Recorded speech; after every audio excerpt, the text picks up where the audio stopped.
Welcome back, everybody. It's episode 13, Car Escape Podcast. It's been a while since our last episode. Been super busy with a lot of different stuff around here. Happy to be back. Planning on getting some more regular episodes coming to you guys, and we got some really cool guests lined up. So keep tuned in. Today we got Doug Stuckey. He's here on a little stop on his tour.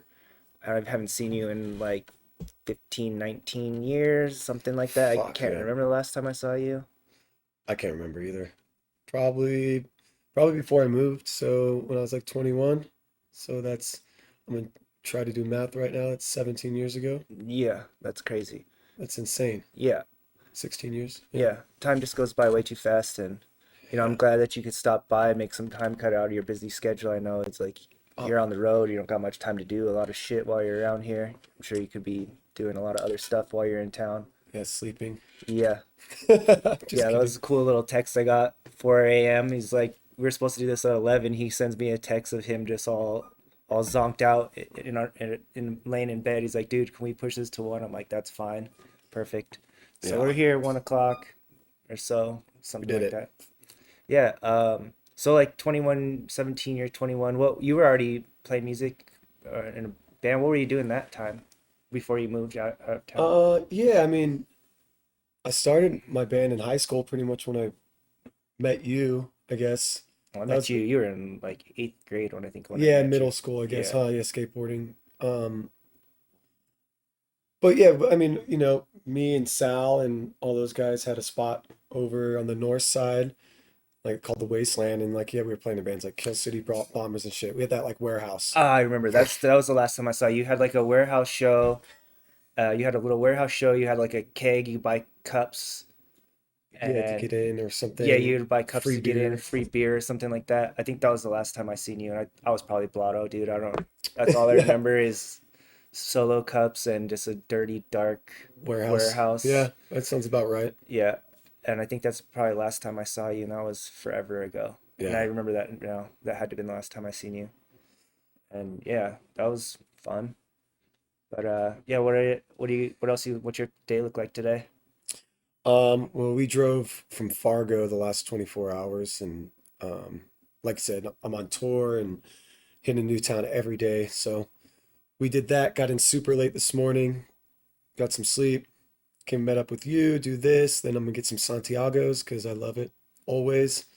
It's nostalgic. I can't Dude, I can't not get it. bro, the thing that's messed up with Santiago's, bro, is I feel like they're like the owners of Santiago's are like sadistic, bro, because like you get like a handheld burrito and they wrap it up, but they don't tuck in either side, bro. Neither side. Neither side, Never. bro. What is that? It's like Every the time. worst, bro. It's like the worst, bro.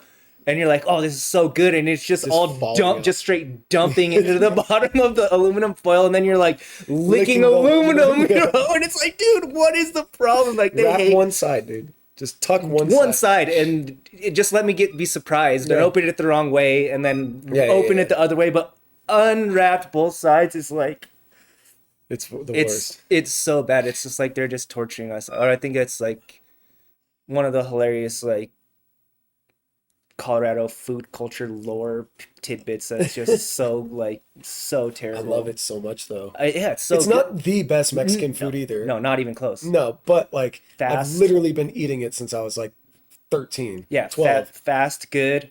Like Half and half hot, half whatever, regular green uh-huh. chili. Oh, it's so fucking good. Yeah, but the unwrapped, untucked both ends is just diabolical, Yeah, dude. I just had to do full smothered from now on, so I don't even have to worry Yeah, about it. of course. But it's like sometimes like driving and like at Yeah, work, I just need a quick burrito and it's like dumping in your lap and you're like, dude, what is you might this, as well bro? got smothered. Yeah, it gets Just like smothered. open it, reach in and eat it like that.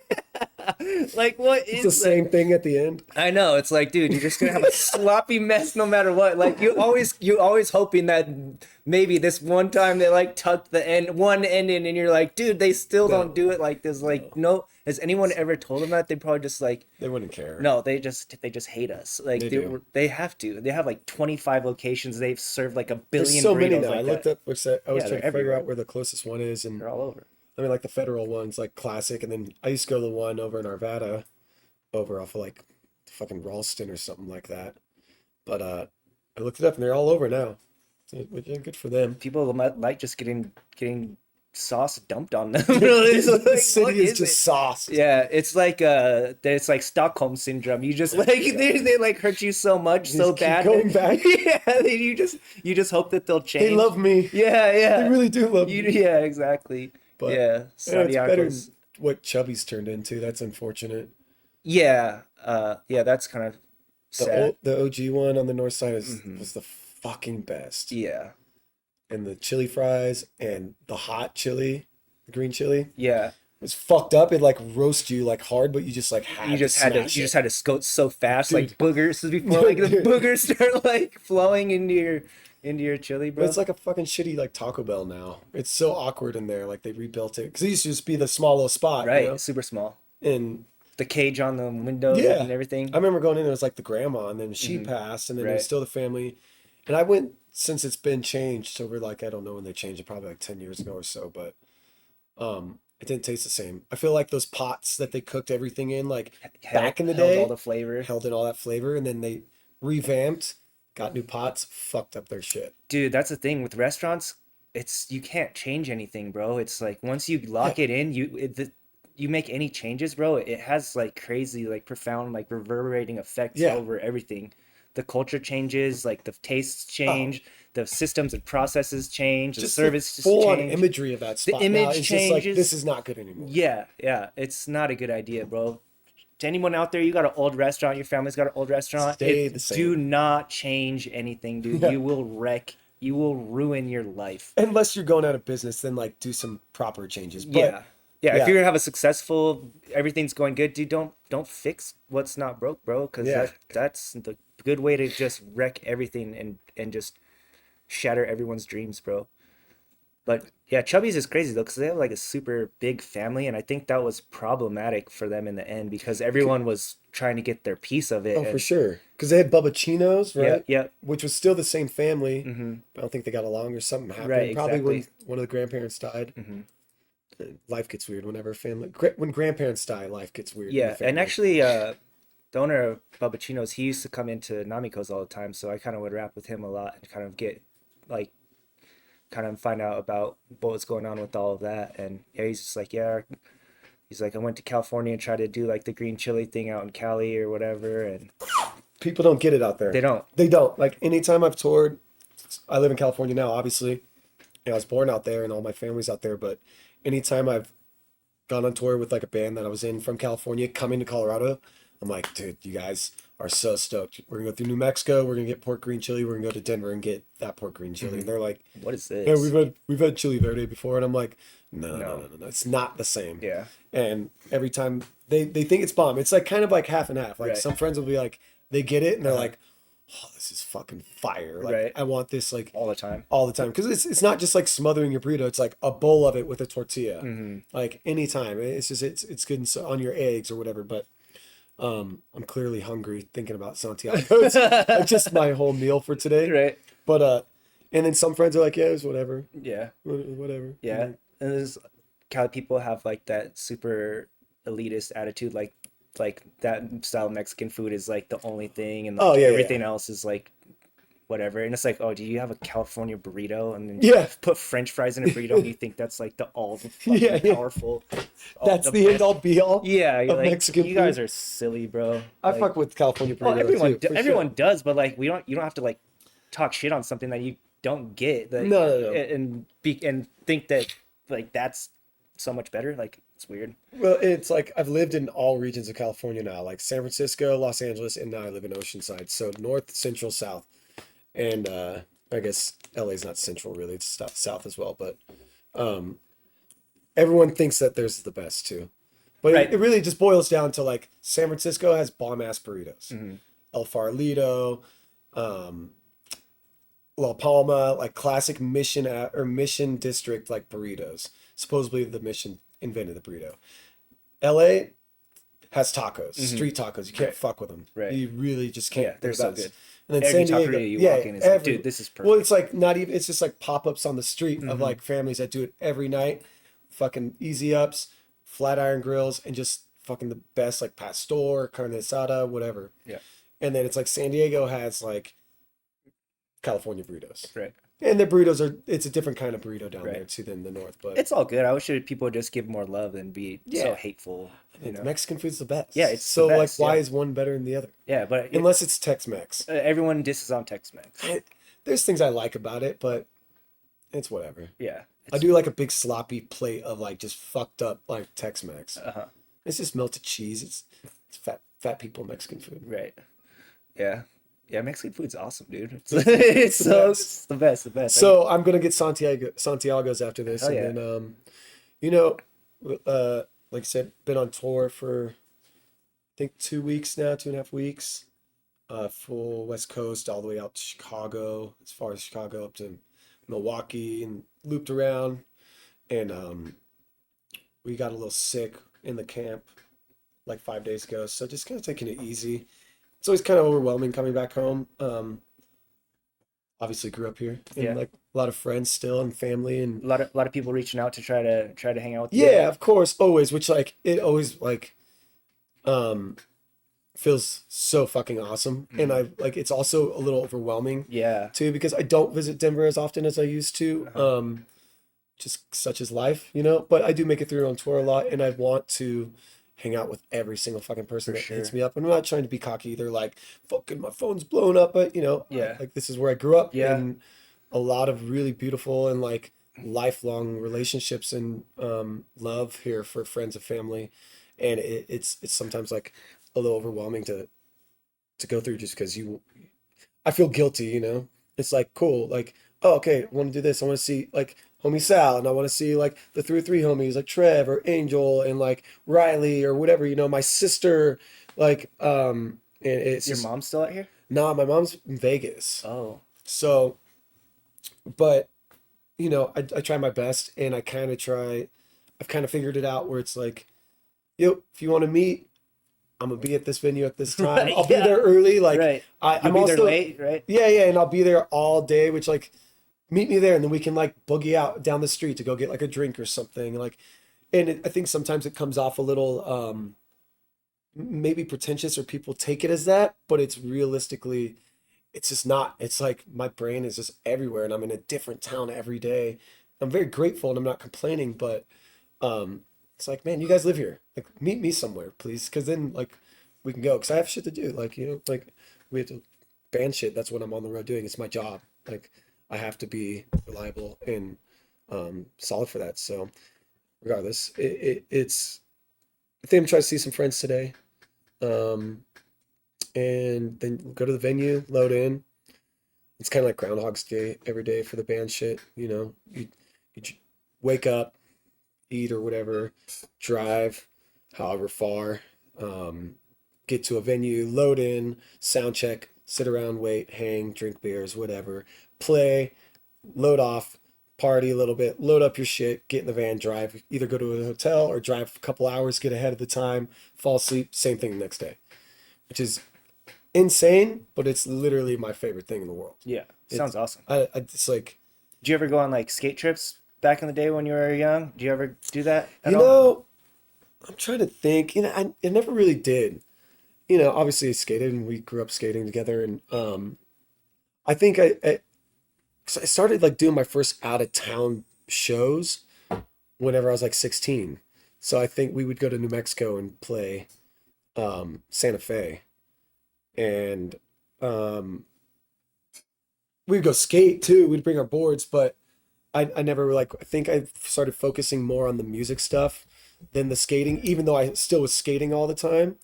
That like I never really like was jumping in the van to go do a skate trip, but I mean, I'm sure they're pretty similar. Bunch of Yeah. fucking dudes in a van. Way less structured, Yeah, way yeah. more debaucherous. Like You'd be surprised. I probably wouldn't. Like, but I get what you're saying. But So you're just traveling. How long is your tour? this one is a total of, I think it's 21 days, 19 shows, and the 2 days off are just driving, which is pretty insane. That's crazy. So you started in Cali or Mm. The tour started off in San Francisco, okay? and then we kind of cruised down south. There's a little bit of wonky. We have like booking agents and shit, so they deal with it all, and there's a little everywhere. But You got like proper agents and Yeah, everything? yeah, You have like yeah. a label that you're on and Yeah, yeah, we're on a label called Riding Easy Records out of San Pedro, California, and we've been with them for quite a while. We're um, we got a manager who deals with all our managerial stuff, keeps us kind of in line and you just business focus stuff. on music then? Yeah, and that used to be my job. It's like I just naturally have always done that, like band managing or tour managing and like organizing. It's just it probably a sense of control and knowing what is going on. I know what's going on if I'm taking care of it, I guess. For sure. But it's a lot, and I've been doing it in a lot of bands over the last 20 years, and it's really fucking nice to have Anna, thank you Anna, as our manager because she just fucking it's a lot of stuff. It's a lot of moving parts, Yeah. and you need someone who's like on it and capable of to being on it and has the time. And so we have her as our manager. We have Ian Watts, who's Atomic Music Group, that's our booking agent. So they take care of a lot of that stuff. And we started in San Francisco, did Sacramento. I can name all the cities, but I'm gonna kind of just breeze through them. And so in LA, San Diego, made ourselves east or made our way east through Arizona into Texas, New Mexico. And we cruised up into Oklahoma, Kansas, and Illinois, and up into like we played Milwaukee, St. Paul, Fargo. Now we're here. So you just on backtracking then. Yeah, so it was kind of like a weird like down, up, and around, and then we go from here up towards Washington, and then we hit as far north as Vancouver, and make our way back down. It's just kind of like Midwest, Yeah, West. yeah, like West Coast, Midwest, Okay. which is the Midwest. Like we did Oklahoma City and Chicago. Chicago's always awesome. I've never played there, but I've been going there forever and skateboarding and music, bands and friends. But we did like KC Fargo, Oklahoma City, which is like you think of those places, you're just like, what the fuck? It's kind of actually exactly what you think it is, Hmm. but it's awesome. It's an experience, and you know, a lot of those people are super grateful that you go through there because not a lot of stuff does go through. Right. And so are you getting good reception from some of these places some of the smaller towns, or are you getting better reception in bigger spots, or? Totally. I think it's we've been doing this band Death Chant for I've been in the band since 2020, and we've done a lot. You know, it all kind of it's what you give to cities over and over. You kind of have to hit a spot like multiple times, build your recognition, like, you know, gain a reputation. And we're really good at that. And we've done it on the whole West Coast and a lot of like Texas, Colorado. We do really well here. Um, Up north in Vancouver, we've been to Europe bunch of times and we've established that there. We haven't really hit the market in the center. So we did get good responses, but you have to build that clientele. You have to build that fan base. So for only going out to like Oklahoma City once, it was pretty bleak, but like you do that, and then the next time it'll be a little bit bigger, and then the next time it's who knows? It's like fucking like sold out or whatever. It just takes time and effort. You know, you gotta put in your time. So this band is a band that you joined, or is a band that you formed, or? I joined this band in 20 technically like 19 or 2019, but I played in a band that I started in San Francisco called Banquet, Coors, obviously. Hell yeah. And we wanted to call it Coors Light, but Really? yeah, No we were like, way. because we couldn't figure out a band name. We were Uh, like, let's call it fucking Coors Light because we were drinking Coors Light, and we were uh, like, all right, that might work. And then we were gonna have all our shows free, uh, so it said free Coors Lights, so every show would be packed. hell yeah. But we didn't do that. We just called it Banquet. That's It awesome. was tight. But That's still tight. I Do you want one? I got seal in the fridge. I'm all right now. Okay. Maybe towards the end. All right. Sounds good. Good looks though. So I started that band, and we were touring a lot. Um, in like 2013, 14, 15, 16, 17, till almost pandemic. And we met these guys, Death Chant. They had started in 2018, like through booking shows and stuff in LA. They were based in LA. And they kind of just put out a new album, or they put out a new album. They hadn't really toured yet. So we were homies. I was like, we're doing a South by Southwest run. Jump on us, piggyback, we'll cruise. You guys play shows with us. Fuck it, let's have a party.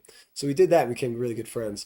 Did a couple more like little tours and shows, and then that was kind of it, just homies. And they signed to the label we're on right now, in 2019, I believe, and a bunch of shit went down where like one of their old members, there was their guitarist, like did some crazy shit and at the label owner's house, Oh and no. which was like super cool rock and roll shit. Like I respect it because he was like he like stole a bottle of tequila. He like puked in the record label owner's like kitchen sink or Oh bathroom sink. no. Like he went on a fucking sick one, which is rock and roll as fuck because that shit does not exist anymore. Uh-huh. But like, come on, man. Like, Yeah, hold it together, yeah, yeah. bro. You're not there yet. So what do you mean it's you feel like rock and roll kind of image and kind of Yeah, it was, ideal of like yeah, it's kind of like skateboarding, right? It's like yeah, totally got soft or yeah. And like, I don't know if it's soft. It's just that like that public image of like rock and roll now or like skateboarding too is like so far from what it used to be. Whereas it's like people don't give a fuck. It's like, young, loud, snotty, fucking whatever, piss drunks, fucking, all the whole Baker era. And like, or if you want to stay with rock and roll, it's like, Motley Motorhead, Crue. Motley Crue, Guns N' Roses, like, fuck the rest. This is what we're doing. This is what we do. Yeah. This is what it's about. And I do love that about the band I'm in because that's how we are. Hmm. But like, shit's not like that anymore. Right. And everything changes. It's what It's a happens, natural whatever. progression, right? Yeah. But, so he ended up fucking blowing it. They kicked him out of the band. The drummer left and they were supposed to play this big festival and they hit me up or we were just chatting. I think I was down in LA for the holidays and they were tripping TJ and George like, dude, we lost John, we lost Colin, we're supposed to play this festival. We just signed to this label. Oh no. And I was like, oh, I'll fill in. Like we've played plenty of shows together. I know your songs. Like I loved the band before I joined it. Hmm. Like their first album, Hmm. which I wasn't on, was fucking amazing. Uh, It's groundbreaking. Like it's just amazing. And I was like, oh, I'll fill in. And you hmm. guys find a drummer and we'll do these things and then until you guys find like a permanent guitarist. I was living in San Francisco, they were in Hmm. LA. And I had Banquet. And so that went on and then the fucking pandemic happened. And so shit just got weird in San Francisco, obviously everywhere. I chilled like I was going to LA a bunch to practice with the band, Death Chant. And then, pandemic happened. I was up there. I was just chilling in my apartment for like 2 weeks and was like, fuck this. They were all like, come down, let's party. Let's like go cruise around and travel. So just kind of fast forward through all that shit show. Yeah, I've been in this band since then. And they kind of were just like, hey, you want to just be in the band? I was like, yeah, fucking nothing else. The world stopped right now, essentially. So I'd love to, and it's been amazing since we've traveled. I mean, I think we were in Europe 4 times in 1 year, been all over the United States, make so many awesome friends that new and old, and experiences and fights and love and fucking just craziest things. Like I shattered my thumb in Latvia, like at 5 in the morning and played guitar with some dude with crazy googly eyes, like in the middle of the streets. Like we broke the simulation, like, and it's been the fucking coolest thing ever, and I love it. And it's what I've been doing, and I think that's where when we were teenagers, I kind of went more towards music, even though I still skated, than like jumping in the band and doing skate trips. Yeah. And so what happened to Banquet what happened to those guys? We did a lot of shit, and those are like some of my best friends ever in the world. Eric, Damon, Tanner, and Brandon. The pandemic happened. Like, people, the city was really crazy, and everyone had their own opinions, obviously. Um, but Eric started before the pandemic, started doing real estate. Um, and he's just fucking started killing it during the pandemic. Everyone was buying. Oh yeah, so all the interest rates were low and And he's in the Bay Area, so it's like mm, people were fucking, and everyone's getting government money, blah, blah, blah, blah. yeah, And, or tech people, working from home, still making tons of money that yeah, they're like, fuck, I need to get a nice house to be in instead of this apartment. right. So he started doing real estate, which king of royalty or realty, sorry.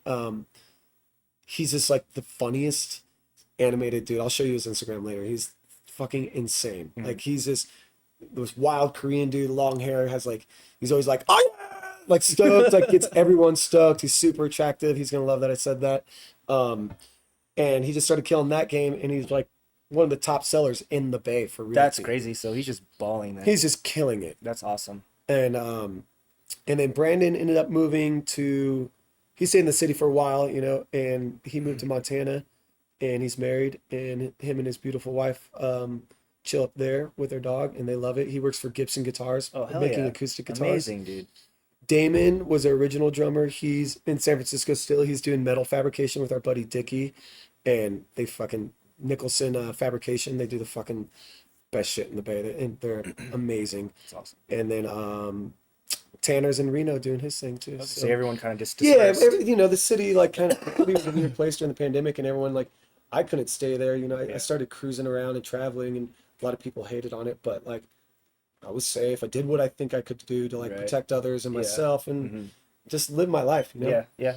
Because I Fair. guarantee you, anyone now could change like what they did. They Yeah. would They would 100%. do anything. Yeah. They would have been looking back like, oh, maybe they're happy. I was pretty stoked what I was doing in the pandemic, even though it was kind of shit for me. But Yeah. I don't regret what I was doing. But yeah, I think that there was a lot of opportunities that people missed just because they were afraid to fucking do some shit that they wanted to do. It was scary as fuck. It was pretty scary. Yeah, I didn't know. I'm like in the city, like people were all. The city was weird. It was like fucking Living Dead shit, Yeah. and like, which was kind of really awesome Hmm. to be Yep. living in San Francisco, and it's all hustle and bustle, and then like to nothing Hmm. is quite a fucking trip. Yeah, we were skating through the whole pandemic, dude. Dude. Just every single day, all day, Yeah. skating street, filmed a whole video part during the pandemic. Like, Sick. hadn't ever done that, and just like finally got to do that. And that was the only time that was the only chance I could have ever had to do that because So there was rad. nothing else that I could do. It's like, oh, we're just skating all day every day because there's literally nothing else to do. I mean, as much as it was a horrible situation Right. for a lot of people dying, and Right. and uh, just the gnarliness of Yeah. all of it, Uh-huh. it was really tight. Yeah. It was kind of like super weird, like super bad and super good, like just to get everyone got a different perspective or some wake up calls or you know what I mean, like seeing what you really value, what's important to you, where you want to be, who you want to be, what you want to be doing, and I think a lot of people like really took the opportunity to kind of like take some huge leaps Yeah. in life. You know what I mean? Maybe take a step back too, and Mhm. like look at yourself and your situation where you were before the pandemic, and kind of reevaluate your shit. Yeah. I was bartending. I bartended at a bar called the Makeout Room in the Latin American Club in San Francisco for like fucking forever, and 9, 10 years I think. And I didn't have an alcohol problem, but you work at a bar that's like a busy bar, a party bar. We were drinking all the time, and I didn't realize it till like we were closed and stopped working. I was like, damn, I drink every fucking day. A lot too. It's Yeah. like 4 in the morning, go Yeah. to bed, sleep in because my schedule's different. And it helped me too. It's like I definitely didn't quit drinking, but I like took a big step back from it, and I think it was good for me for sure. Got a little bit healthier and reevaluate my shit. So Yeah. That's awesome. So let's talk a little bit about kind of like your background a little bit, if Oh, you yeah. want. So like you were born in Denver, Colorado, or no, what no, part no. I was born in Mission Hills, California. So Silmar Hospital. It's Los Angeles. Uh-huh. It's up in the valley. And then my family moved around everywhere. And then we landed in Brighton and then moved to Loch Bowie, which I drove by last night, which is like the most podunk little fucking town in northeast Colorado. And my mom, my sister, and I moved out here. My uncle was chief police of the spot, this little shitty town. And then we ended up moving to Arvada. And I grew up from like 5 years old till I think I moved when I was 21 or 22. I moved out to Arizona. I lived in Arvada. Yeah, I mean, we lived in Thornton for like a small period, but then came back to Arvada. And it's just you, your sister, and your mom's. Yep. Yep. And then yeah, you're super close with your mom. And she's Yep. like your She's what's she mean to you? she's my best friend for sure. And my sister as well. We had a pretty fucking wild life. And my mom is twice a widow, raised 2 kids on her own, did the best she could, and she did great. Um, but they're both crazy. They drive me nuts, but I love them more than anything, and I'm sure I drive them nuts as well too. So yeah, we moved to Arvada. I went to Swanson Elementary over on like what 64th and almost Sheridan, over that area of Arvada. I think they closed that school down, or they were gonna close it down. Huh. Yeah. Yeah, I remember they had like the little ledges in front that we used to skate. Um, and then I went to North Arvada Middle School, right? Yeah. Yeah. Hmm. And then I met you, I think, in middle school. Yeah, you're my sister's grade. Yeah, yeah, yep. Lena. And then went to Arvada High School and barely graduated from there, where I think a lot of debauchery with you and sneaking off campus because I think you were a senior when I was a freshman, right? You think you were a sophomore when I was a senior. Don't try to pin anything on me, bro. Oh, oh yeah, Not causing any you problems guys, for you. you guys for sure. Yeah, and then I ended up moving over, like for high school, I moved over to like it was Cole Street. I don't fucking like Carr and Cole. I don't know exactly Ralston, Arvada West area. And then when I turned 18, my mom moved to Vegas like literally the day after I graduated from high school, Huh. and she was out. And your sister's older than you, right? Yeah, my sister's like 5.5, 6 years older than I am. She's in, I think she's in Arvada now still. And then I moved downtown, did all that shit, Capitol Hill, skating, music, had a warehouse in the north side called the Wasteland, punk houses, fucking party, streets of London, everything you can think of. Yeah. When did you like first like pick up a skateboard or like find out that that was like something that you wanted to do? Um, I actually have like one really vivid memory, and it was actually on this side of town, and my mom was dating this dude. We went to Walmart or Kmart or something, and I saw a board, and it was like this tight ass. I don't even remember what brand it would be, but it was a bulldog, a yellow board of a bulldog pissing on a fire hydrant, and I was just like, I want that. At Walmart? Yeah, like Kmart or Walmart for sure. There's like the plastic trucks, plastic wheels, or Yeah, it was like I mean, I don't think it was plastic trucks, but it wasn't like anything like pro by any yeah, means. It's just like it comes in a box kind yeah. of, you know. And I was like, oh, I want that. And my mom ended up getting it for me, which I was stoked. And I remember vividly. It was on this side of town too, and just fucking around with that. And then my aunt in California, I'd visit in the summers, and she had a boyfriend at the time who like skated and fucking did all that shit, dirt biked and blah blah blah.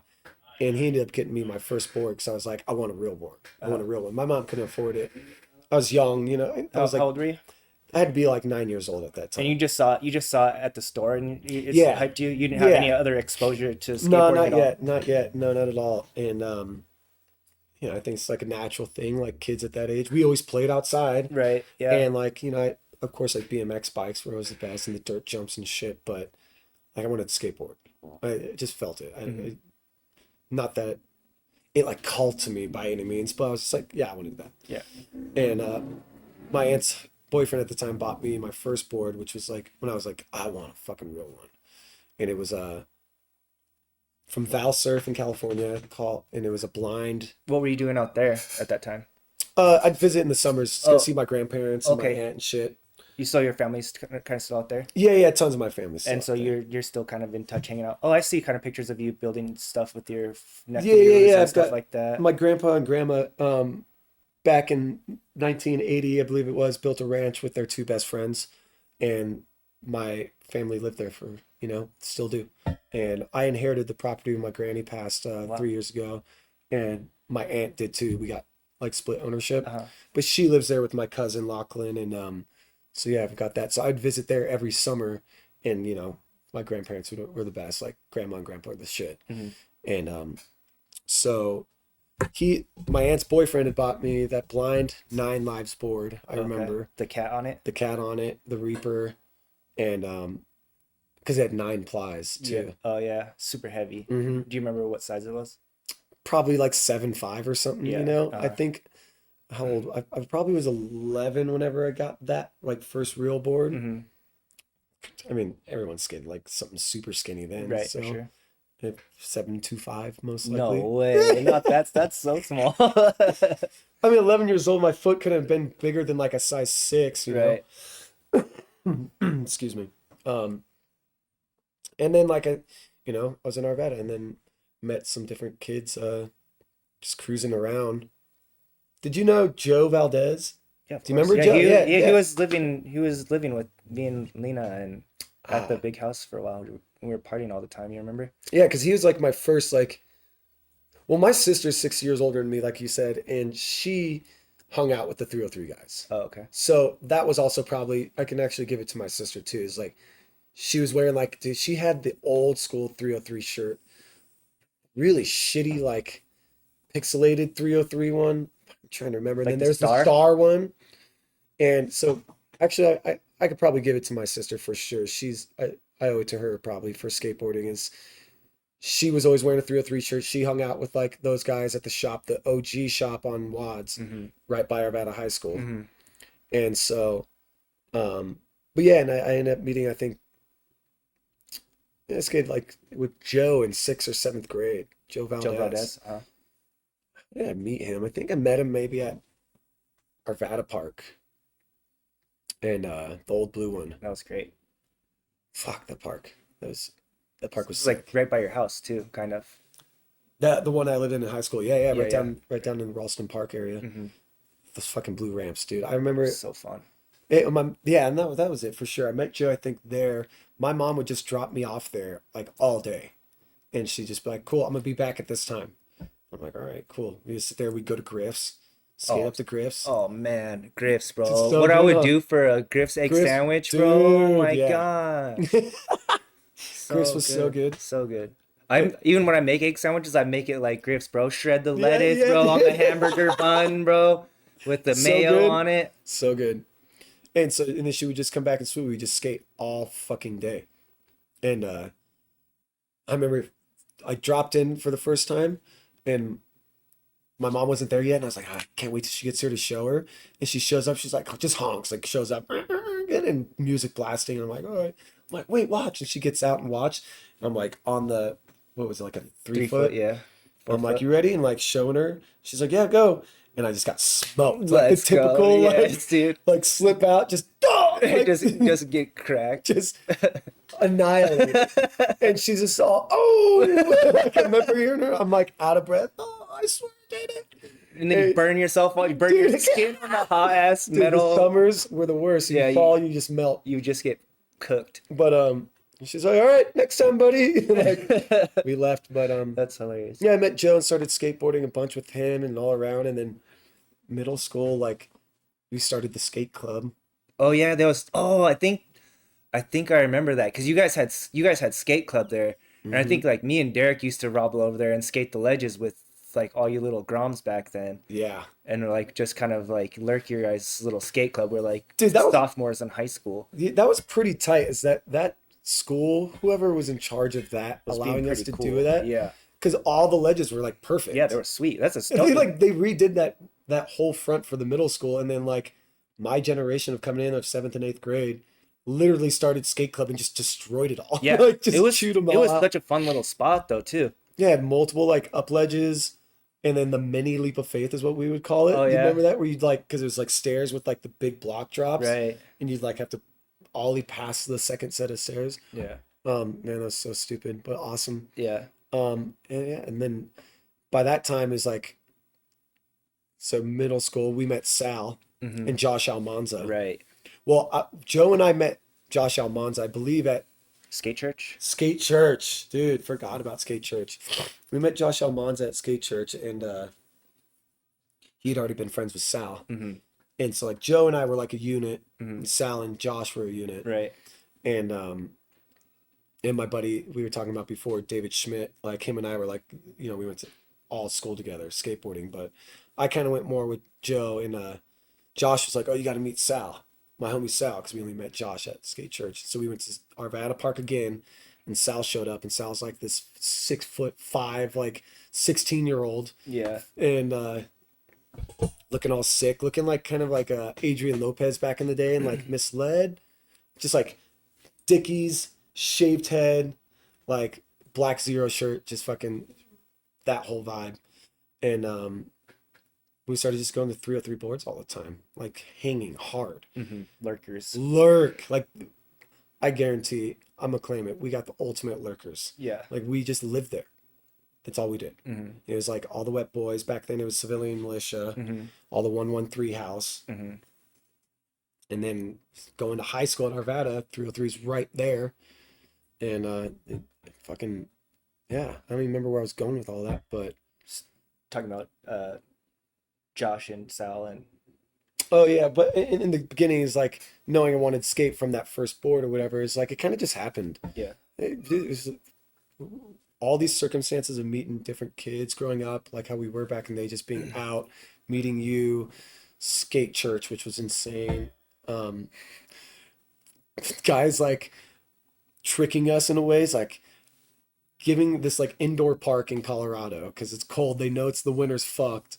Like, yeah, yeah, kids, come skate these ramps, janky ass ramps Yeah, too, everything was jank. jank. But you got to listen to us preach about God for like an hour. No way. It was not even. It was like 15 minutes. Was it? It was so short. It No. was, dude, it was very, very short. Maybe Well, it seemed it like an hour to you. seemed like a year. Had you ever been to church before or after? Oh yeah, kinda, not really. I didn't grow up Right. religious or Yeah, anything. you go to church, bro, and you're literally in church for like 3 or 4 hours, bro. You're like, dude, this is a long time. And then we're like, oh, skate church. You're like, go there and they're gonna do a prayer and like say like one little passage for like 10 minutes, and we go skate again. I'm like, dude, that sounds awesome.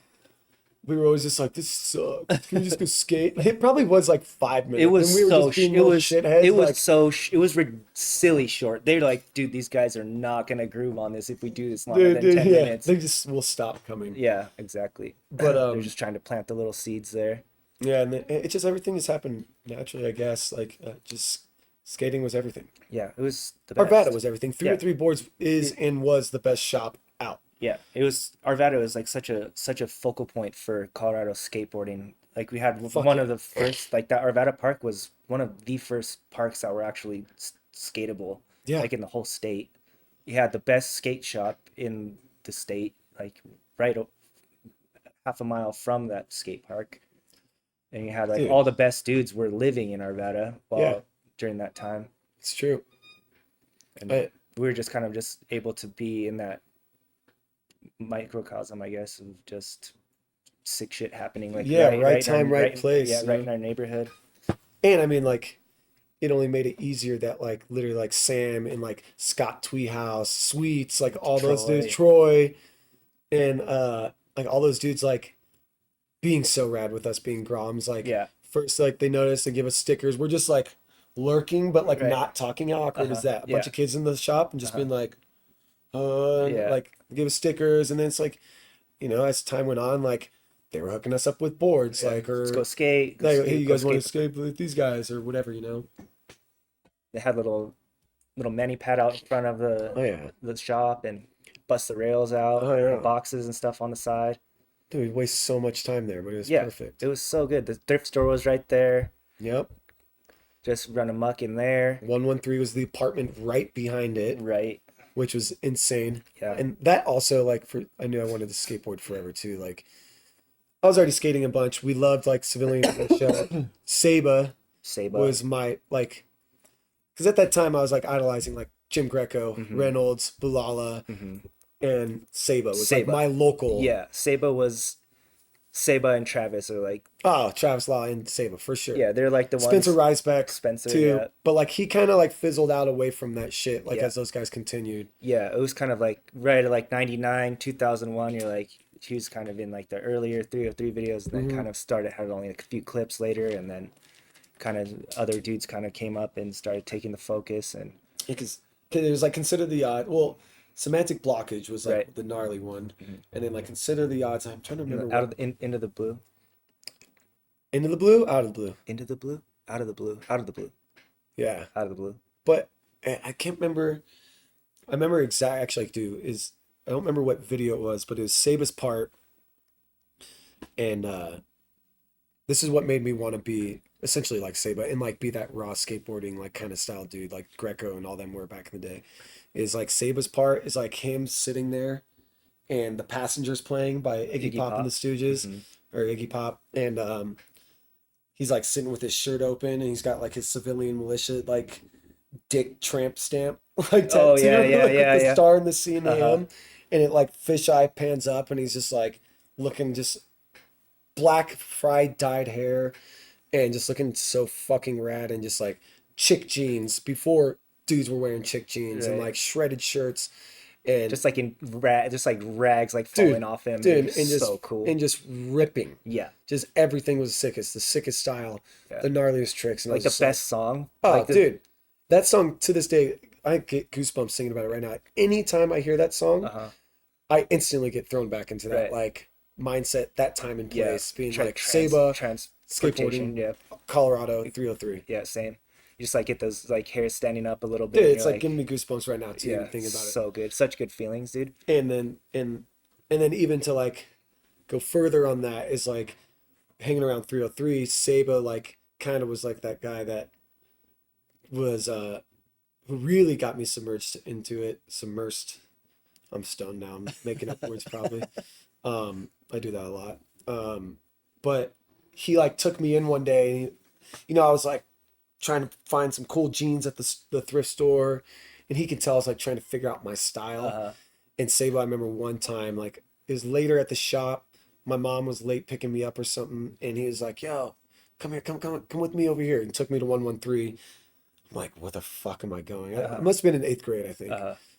and eighth or ninth, and it's like he's taking me in their apartment, and I walk in, and it's like literally exactly what you think about. I think it's like Kim Lee, Uh-huh. Kim Saba, and Aaron was living fucking there. Joe Aaron, Ramirez. Paul, Joe, fuck maybe Troy. Um, Troy Marcotte. yeah, R.I.P. He just Yeah, he passed, just right? passed away. Yeah. That and Paul's brother Marco. Oh yeah. Um, fucking, and I walk in, they're like drinking 40s, smoking inside, sitting on probably smoking weed, whatever. And Saba's just like, I'm just like, hey, and he's like, oh, this is Dougie, and they knew me from the shop, Uh-huh. but they're like, oh, blah, blah, blah. And he's like, come on, and like took me past the party into his room, and I walk in, and he like has like a Sex Pistols poster on the wall, huge fucking Sex Pistols poster, and then like I think a Clash poster or Misfits something. And his room's got cigarettes littered everywhere, beer cans, like whatever, mattress on the floor. And he's like, "Here, you should start rocking this," and gives me one of his velvet blazers. Uh-huh.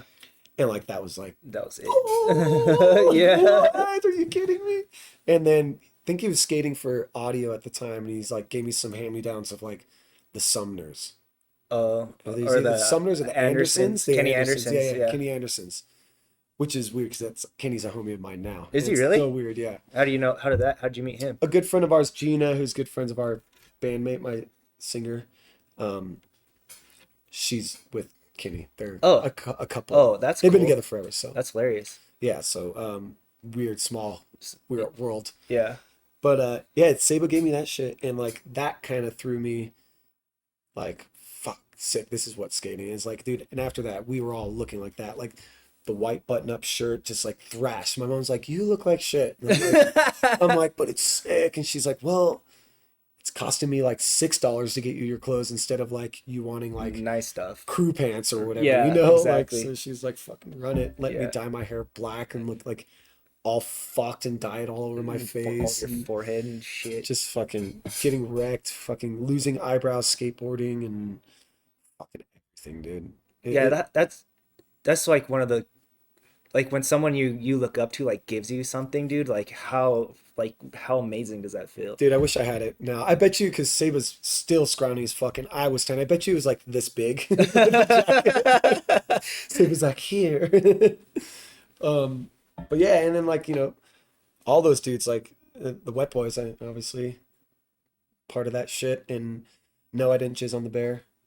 But all those dudes kind of just, all those dudes just fucking, I think they are what made me want to skateboard. Yeah, definitely. Me Like too. there's certain little things that we just naturally went into, influenced by, I think in that time too, early 2000s and late 90s, it was kind of cool to skate.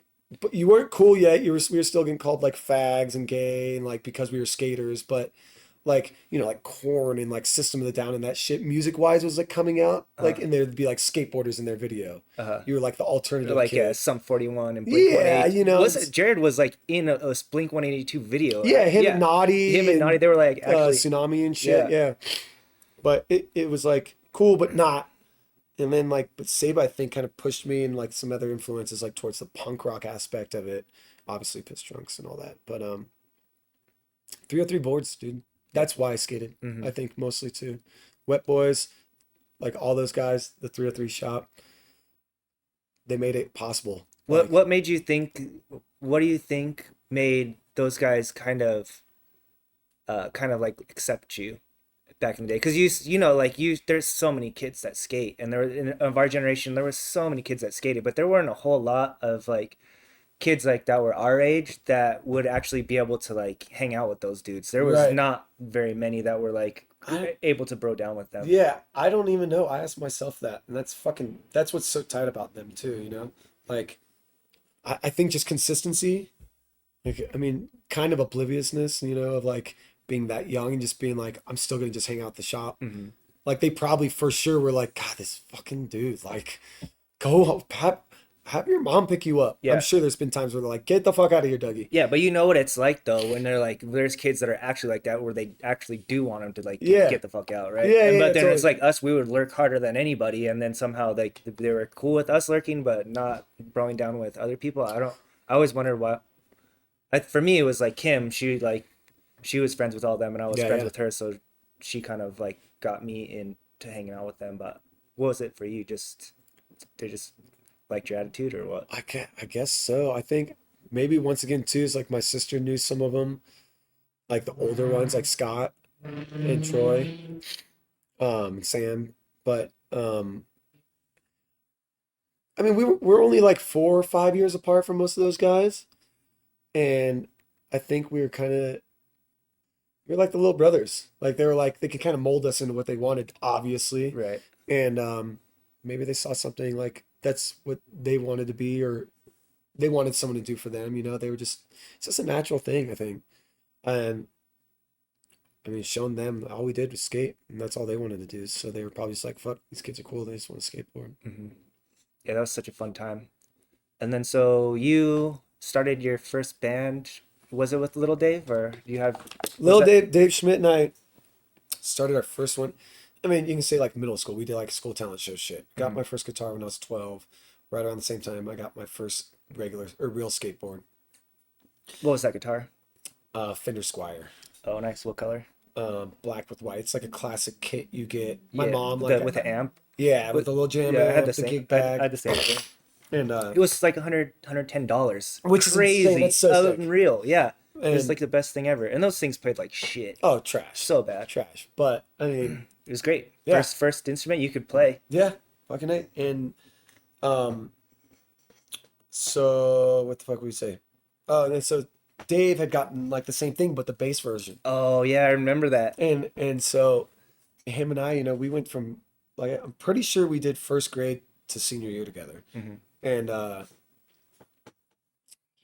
we were like, you know, oh, I got a guitar, I got a bass, oh, let's start a band. We like Blink-182 or Green Day or some shit. Hmm.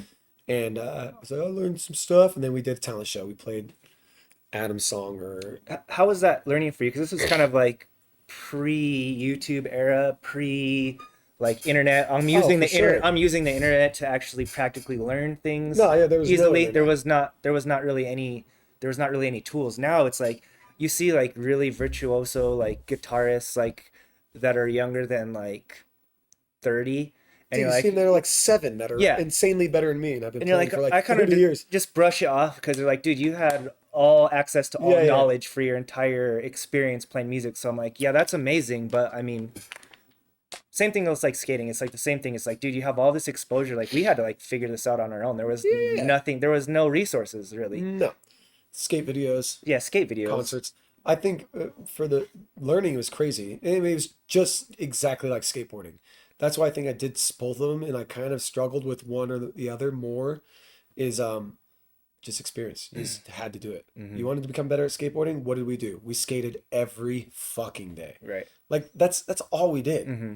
And same with the music thing is like guitarists. I just fucking my mom's a saint for allowing me to like sit in my room for hours and just Yeah, like the just worst sounding sounds. so bad. She's probably stoned and just like fucking doing what her own thing, but and that's all I did. I did learn from like Guitar Magazine. Like there's a shit guitar tabs, I think the first song I learned, which I remember reading the tab and learning it, was Papa Roach.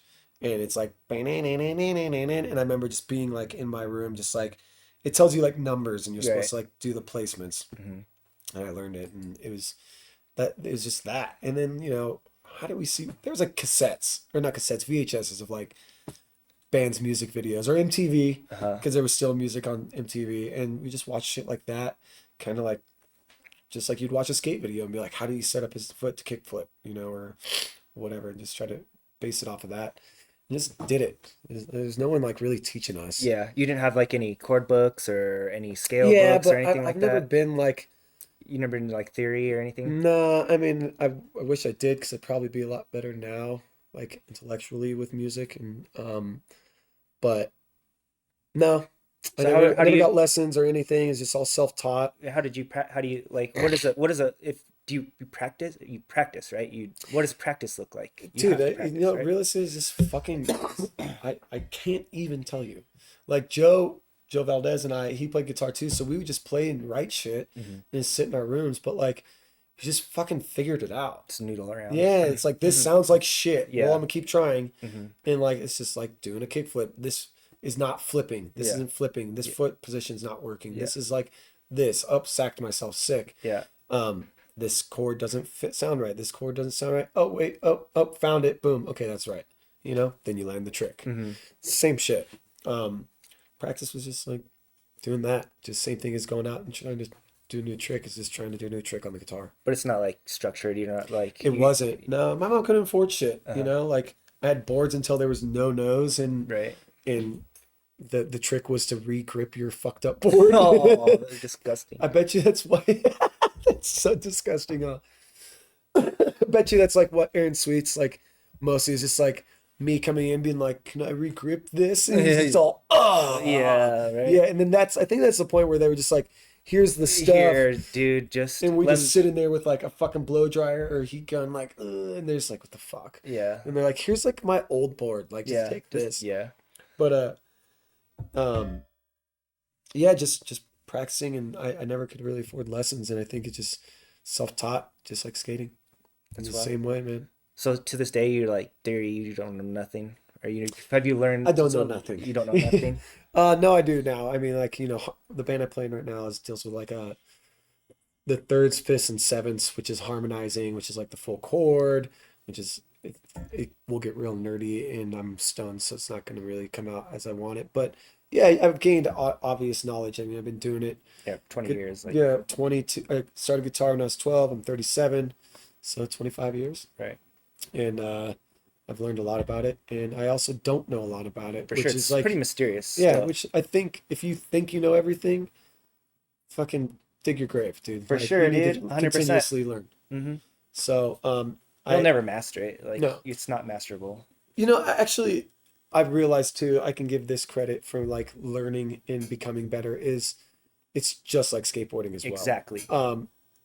I surrounded myself with people not always necessarily better than me, but maybe a little bit step above, to where learning from them. And so playing in bands like in Banquet especially, or my old guitarist Brandon, I learned a lot from him just watching. I'm a visual learner, and I pride myself in the fact that like if I watch something enough, I can mimic it. And he was really fucking good at guitar. I was good still, or like in my day at that time, but I learned a lot of like shit from him. Just like when you get thrown out into the world with like the guys on the team at 303, like, they'd be like, oh, come skate with us. Mhm. And they take you to a fucking 10 Crazy. stair Yeah, some rail and they're shitty like, ass fucking. try alling it. And you're like, what? Yeah. No. But you do. Yeah. And then you learn that trick. Yeah. Same thing. And then with TJ in this band, our other guitarist, he's fucking, that guy's a fucking savant. Like him and Brandon are both kind of similar. It's like those dudes there's some other things that they don't maybe do easily so well, but music, they do better than anyone. Hmm. And I learned a lot from TJ too. And like I said, it's just like going out and skating with someone who's a little bit better than you start to get better. Yeah. And that's kind of how I've kind of like faked it till I made it, Right. Hmm.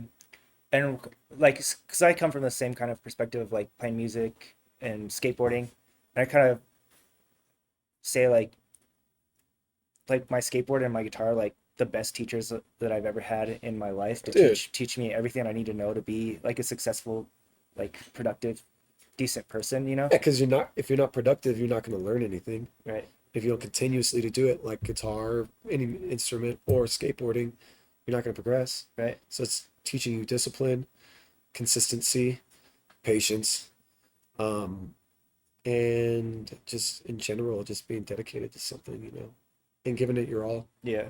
And that's what we did. That's what I still try to do, But yeah, fucking Colorado skateboarding music, it's the best. Yeah, it's awesome. I'm glad to have you back. Thanks for taking time to like hang out with me. I know, like I said, Dude. you got so much other places that you could be right now. No, no, no. Where are we at? We're all good. 2 o'clock. We're chilling. You got time still? Yeah, yeah, we're chilling. Okay, No cool. rush. Right on. So let's see. All right, you started your band with Little Dave. How far did you get with that first little band? Oh yeah. We kind of just did that shit through like middle school, and then when we freshman year kind of changed. Everyone changes that at that time. He went more towards like at the time emo got really big in the world, and he was kind of like more popular with school kids. I went more punk rock, skateboarding. Um, and so then I started my first band. He That went was on. Allergies. Yeah, essentially. Remember we started. You probably remember Brandon and Rylan. Rylan was in your band. That was the first phase. And It was then the Red Scare. oh, okay. And then we did Nocturnal Emissions, which whenever I think Kim or someone made us shirts. Kim came up with the idea of like the Nocturnal Emissions, and it was like a toilet bowl shirt. Oh, I really? don't know if you remember those. I don't remember that. That sounds It awesome. was hilarious. And And that was you and what was his name? You remember oh my gosh, he was in Boy Scouts. oh, Sasha. Sasha. Yeah, you and I Sasha. forgot about that guy. You and Sasha and There was fuck, there was so many different variables. Brandon and Brandon and Rylan and I, and then Sasha, Brandon, Rylan and I. never had Chris Lorwald though. Chris Lorwell. No, no, no, no. I remember that. I haven't heard the name forever. No, he was like more in the other stuff. Yeah, he was yeah. Like kind of the more. He was in Brandon's other band. Brandon after that, right? Yes, yeah. Fuck, dude. I didn't even think about that. Yeah, I can't remember what they were called though. There was like Stopping for Larry or something Oh my like God. that. Yeah, that was it. Now that I Yeah. think about it. Stopping for Larry. Yeah. But then like, it's like still skating, and then like we got introduced into like the punk scene, which was downtown Denver Mm. at Garageland. And like mind you, like I'm sophomore in high school, fucking punk rock kid, dyed hair, looking like a fucking lunatic, going to Boulder. You guys were like Riley and all them were in college up there, Right. going up there with Trav Daddy. Mm-hmm. And God, Travis rules. He was the coolest. You remember Travis, right? Travis. Travis with the Falcon and the fucking pompadour. Trav Adams, right? No, Travis. It was Kim's good friend too. Big Travis Jones. Travis Jones. Yeah, yeah. We were over here the other day playing poker. Ah, Travis Jones Yeah, rules. he's one of my favorites. Of And all jump time. in his like Falcon and go up Oh yeah, I right remember up that. the back I highway. forgot up to- about his mohawk, bro. Dude, the Mohawk. Yep. Yeah. And then we were at your show at that it was like a little church like in Westminster. You remember that? Oh, you probably maybe even don't. We've played so many shows, but we were there. Me, I think Derek, Travis, I think Kim was there. And Travis there was like a cross like on the floor, and he's like stomping on it and like just blows his ankle out, like rolls it so hard and just like God. yeah, just slapped him so hard. It's so Oh funny. my God. So sorry, I keep like that pin that you gave me worked really well, by the way. I'm stoked. But so we got introduced to like Sal and I became best friends, inseparable. High school, him and I were. My mom thought we were like gay. She had asked me one time because like we. What's up with that? Your mom just always want to make sure you're not gay. Like, when you're in high school, it's like, is everything okay? She'd always be like, "It's cool if you are." Yeah, yeah, And we're like, exactly. but like we didn't care. But it was always that thing that they have to ask you, like what? It was like, dude, imagine like your kid in like high school, like out of nowhere is wearing like, you remember, like I had skin tight painted on jeans, right? crazy hair. I'm not hanging out with any girls. No Like, bitches ever. No bitches. Like Ever. I don't hang out with anyone in high school. Right. It's just Sal and I. Yeah. And like, You're like, yeah, she's what's this up with you dude, two? like probably like knowing that we're like jerking off and shit and like whatever and like, But like I'm sneaking out to go to like the wasteland in like back then that was Larimer, and it was just or not wasteland, Garageland. And Larimer used to be just industrial no man's Yeah. land. Now it's like fucking hip, Yeah. Super. gentrified coffee Yeah. mecca. And we go to these shows and just fucking you can buy a PBR and a shot of whiskey for $1, and it was other kids like us, and um, I was just doing that shit, and then just playing in that my first band, the Allergies, essentially. And I don't know, man. Like I was still skating a lot, and we were at Denver Park always. Edgewater. We drag you to Edgewater. Edgewater all the Yep. time. I'd always skate with you. You had a box at up front of your mom's house and a rail. Yeah, we'd always skate the driveway. Yeah, and then but I just like wanted to play music, and it was back and forth, and it was kind of a struggle because we're trying to find ourselves and like who we were, and like there's people like Angel and Diggler, which were the same age. Right. We were coming up at the same time, Mm-hmm. and they would talk shit. We're homies now, obviously, Mm-hmm. years and years of fucking. I love David and I love Angel Right. more than anything, but like me and Sal show up to the skate park like punk rock as fuck, and Mm-hmm. these guys are like just skaters and they're Mm-hmm. talking shit, but we've known each other forever. Right. And it's like fuck you guys, and so it kind of pushed me away from the like skate scene shit, Uh-huh. and like put me more into the music, and also it's just like rebelling and feeling crazy and being able to do shit that I never thought I'd be able to do. And so the Allergies were just playing shows, like started blowing it in school and still skating a lot, and but music was always just kind of the thing where it was like I could express myself and like kind of attached to my escape. And my mom always listened to fucking rock and roll, and so it just like felt right, Mm-hmm.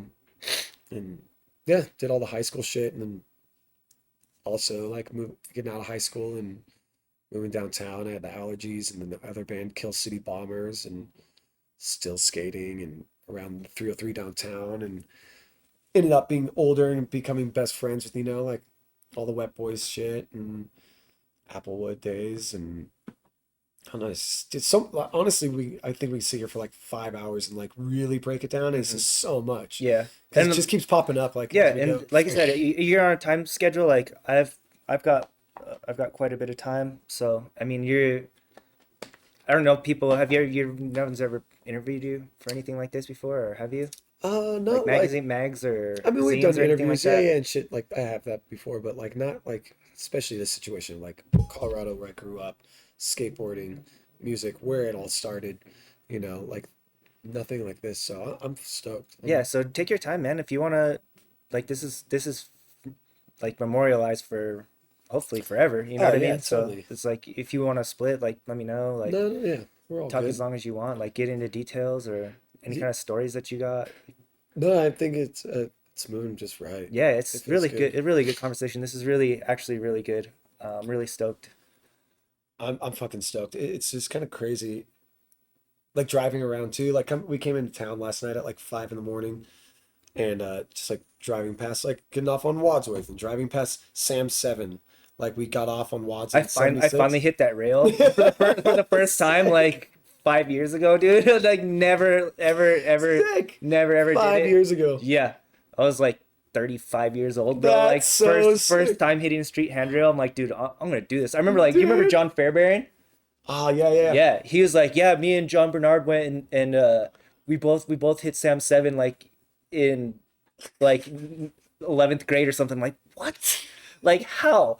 And then I was like, never ever stepped to it, and I'm like, fuck it, just like sent it like during the pandemic, Dude, it's dude. the weirdest rail too, because like it's Steep. super steep and super short. Super short. Like you land at the end. Yeah. Like you're not like you don't really need to ollie essentially. If you do, you're kind of clearing the rail. Uh-huh. Yeah, I mean, I did that in like sophomore year, I think. Yeah, I never ever. I was always such a little bitch, dude. Yeah, but you did like more tech shit too. Yeah, but I don't know. I did my best, dude. I did my best, bro. I tried my best. I mean, I wasn't super gnarly either too, but like I remember that for sure. Like let's say it was like 4:30 in the morning. We're coming in. I'm like, I got sick in Chicago, so I've been just chugging Dayquil and NyQuil. And like last night, we're driving in eastern Colorado, and it's like the foggiest fog. Like you couldn't see in front of our van. And my buddy, our tour manager's driving, and like I drove in like 7 hours yesterday, and I took NyQuil, and I'm like trying to sleep in the front seat and wake up because it's just like the gnarliest road, and then it's just white out, and I'm like, where the fuck are we? But we get into town, I'm all NyQuil'd out, like still awake, and I see like Sam 7, and it's just like the memories of everything is crazy, dude. Like coming back here and skateboarding and just dumb shit we used to get into, and loading docks, and it's so crazy. We just go skate on a loading dock for Yeah. like 8 hours. Yeah. Yeah. Yeah. Anything. It was just so fun. Like, I don't know. There's something fun about just being out rolling around in a gutter basically, and just with your friends and just bullshitting and Oh yeah. cracking jokes and pissing on side of buildings and just hanging out all summer long, all winter long, all fucking autumn. Dude, it was the best. I think I think I just realized too why I kind of like. Were you there when I broke my wrist at Vans? I Uh, thought where we go. It was you, me, and Riley. I thought it was you. We it, were going to Guttermouth. no, it wasn't me. No, I don't think so. I think that's now that I'm thinking. That's kind of what pushed me a little bit away from skating. I've it was Riley, Saba, Walt, Okay. Xavier Walt. He Uh-huh. was repping Xavier at the time. Uh-huh. Riley, Saba, Walt, someone else. I can't remember. Maybe Paul. Paul or Aaron. It was probably Paul. I think it was Paul's video. And we were skating the Vans indoor park up Mm-hmm. north. Oh, that park sucked. Yeah, big time. And we were Riley and I were going to the Guttermouth show in Boulder later that night. But we went to go skate with Walt, and Walt was the rep for Xavier at the time, and Saba was the sickest, and Riley was the sickest, and fucking Paul was the sickest, whatever. And I remember I was just trying to impress him, and I ended up nose sliding the big hubba in the back, Oh, damn. and no one saw. Uh-huh. And I was like trying to impress Walt because I wanted to get on flow for like Right. Xavier or whatever at the time. Anybody, Anyone. literally anyone. And I would have gotten flow for Walmart if it was possible. Yeah, Like, for sure. and Walt, I remember Walt being like, and Saban, and I was like, you see that? And they're like, do it again. And I'm like, what? This is the big, it's like a 20-foot hubba Yeah, almost. it was huge. It's huge. And I was like, all right, this is freshman year of high school. And I was like, all right. And I'm pretty sure Walt was like, if you do it and land it, like, I'll give you some flow from Xavier. I'll give you some shoes. And I was just like, say less. Like, Yeah. all right, sick. You know, you have to drop in on the fucking huge quarter pipe on Yeah. one side, up the pyramid. And I was really confident I can nose side it again, but I think I overthought it. And I ollied too early and hit the top before it went down and stuck. Uh-huh. And then stepped like twice Uh-huh. and then just kind of jumped and fell flat like 16 feet, probably Yeah. 17 feet, and just shattered my wrist. Oh, man. And I think that's kind of, I broke my wrist. I was in a cast for fucking like 3 months up to here, Oh, man. and then a month down to here. I think that kind of was what strayed me a little bit from like really going for skateboarding because I couldn't play guitar, Right. which I was stoked on. And then like, dude, like breaking like that. Couldn't skate with Couldn't skate, couldn't yeah. skate with a Yeah, fucking because they fucked put it up. here so I couldn't Yeah, too. you Because can't. like if You I can't ollied, move your. You it'd fuck can't my shoulder. balance. So I think that kind of like deterred me a little bit from like going gung ho on skating, but still did it, still do it, love it still, you know, Yeah. everything. But that just kind of popped up in my head. I remember just a bunch of crazy shit like that.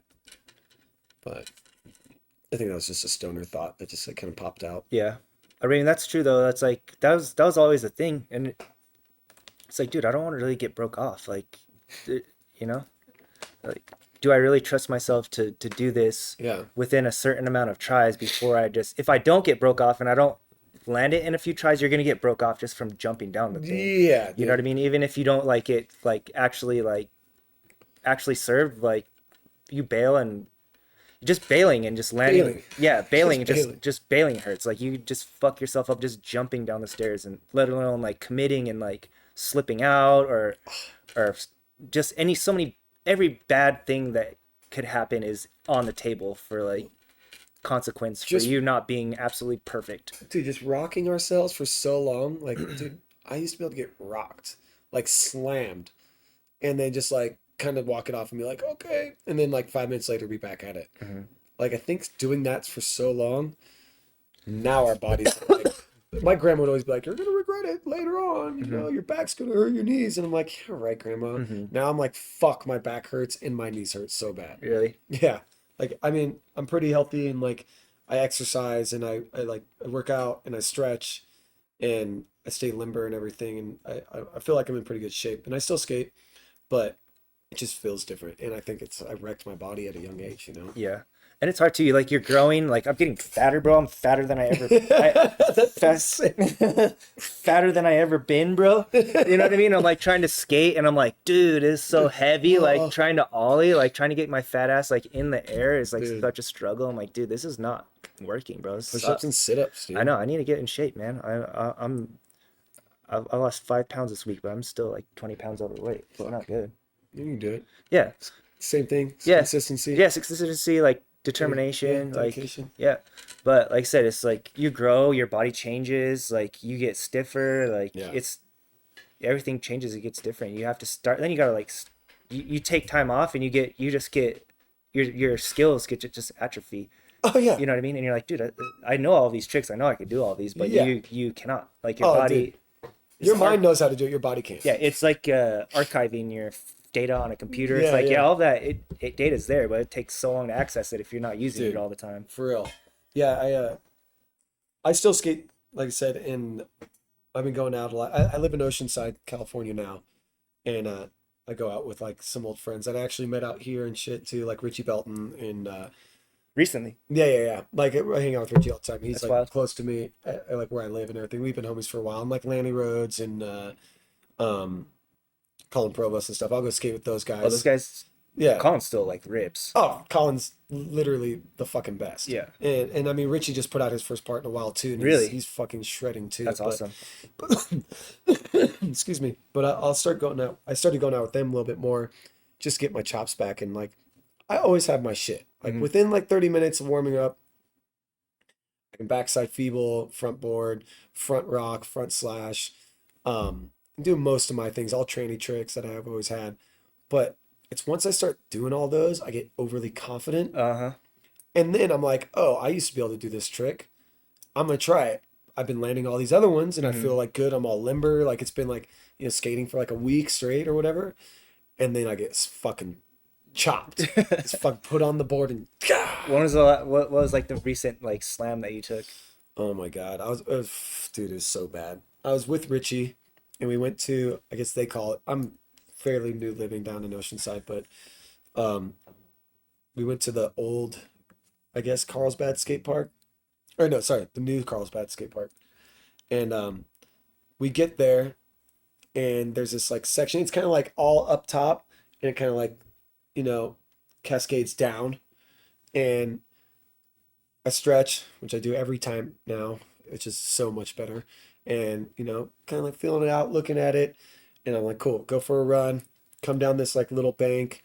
And there's like these whoop-de-doos that's like out of the ground. That's like, whoop, like little Oh, kind of humps. like at the Jelly Rolls at Denver Park. Kind of, but like above ground. Oh, okay. They're like Uh-huh. little Little like tacos kind of, yeah. little They're lumps. I think they're empty under, but so it's like one, two, three, I believe, and then it sends you off, and then there's a quarter pipe, like an angled quarter pipe, and then it goes into like a wall, like a door wall or some shit. And I was confident coming in, popped a couple ollies, like did like a little board slide on this little flat bar, and then I'm pumping on that whoop-de-woo thing, and I'm looking at the quarter pipe because I knew what I wanted to do. Like I was setting up, I'm going through these little humps. I'm like, okay, cool. When I come out of this, I'm a frontside Smith on the quarter pipe and come out and try to like go over the little wall. Well, I'm so focused on what's ahead of me. I hit the first lump, hit the second lump, hit the third lump. Next thing you know, I'm just bodied. Like the hardest, like literally hit my head, my shoulder, my elbow, my wrist, my hip, my knee, my ankle, everything just like, and it was literally so fast. I had no idea. It was Just like clapped. that. But I was like kind of like going fast. Uh-huh. And I didn't realize I'm like on the ground. I'm like, oh, air knocked out of me. Some kid comes up. And he's like, are you around? I was like, get the fuck away. Like wanting to kill the kid, but it's not his fault. And my homie comes up. He's like, Richie's like, oh my God, I forgot to tell you. Like the end of that. And so the last one doesn't transition out. The last whoopty goes straight into the No ground. way. Yeah, So it's just like it's one of those where it's like death. yeah, it's one of those where you're like flowing and then you're just on the ground Yes, before no, you I even had know no that. idea. Like there was literally zero. And he's like, I forgot to tell you. He's like, everyone does it, and That's he's like, I'm so so sorry because like, bad. dude, transition, and then end, like, Yeah. and it curls into the ground. Yeah. So I was focused ahead, Uh set up, yeah. literally the most vulnerable Just person you're in the looking world. like this and then just all of a sudden Dude, you're just on the just just dead, pancaked. and it was pancaked, and like I took like probably like 20 minutes. Like it rocked me, and that the Oh, time that happened man. before that, before I landed that or fell that hard, was like in San Francisco at Soma Park, where like kind of did the same thing, where like there's two levels kind of to that one, and I was front board on this like upper transition to this quarter pipe that comes down. I was doing like front board, front rock out. I was trying it forever, and I've been doing that trick forever because Twig used to do him Oh yeah, perfectly. It was like his fucking trick. right. And R.I.P. Twiggy. And I was trying to do it, and I couldn't fucking pull out. My homie Sick Nick was like, "Here, hit this blunt," and I was like, "All right, cool." Smoking tons of weed. Hit this blunt. I'm like, "Cool, I got it." Literally in the zone. Go up front board. Go over the like the transition into the other quarter pipe. Come out front rock, but was so stoned, like forgot to process like what I was gonna do. Didn't take the transition with my knees and did the same thing. Bow, like a Just fucking tree. just fucking Almost beat up some little kid for asking if I was okay. And like, so go away from me. But that one put me out like is the opposite side. uh Everything. yeah, That one put me out. I don't think I skated for like a year after that because like really. I couldn't walk for a little bit. Like I mean I could, but it was like You're vomiting. excruciating pain. Yeah. Like I worked at a bar and like everything. I was like, fuck skateboarding, dude. Yeah. Like this rocked me. Yeah. But those are like the last two big fucking slams I've taken. That's just like fuck, dude. Yeah. And they dude getting older, they They that shit last. lasts, bro. Yeah, it's like a fucking 3 month recovery. Yeah. I don't throw myself down shit anymore, really. No. Like I'll do like a little rail like at the park or something. I can definitely do whenever I get overly confident. But it's usually transition. I just want to fucking find frontside slash and like front rock forever. I'll be so stoked and just carve a pole or something or bowl. Just rolling around is just feels so good. It Just is no better cruising. feeling. Yeah. I think people lose sight of that. They're like, oh, skateboarding, whatever. But like you jump on a board again, you're like, ah, this rules. This is literally the best feeling ever. Yeah. Like you can't beat it. Yeah, it's so good.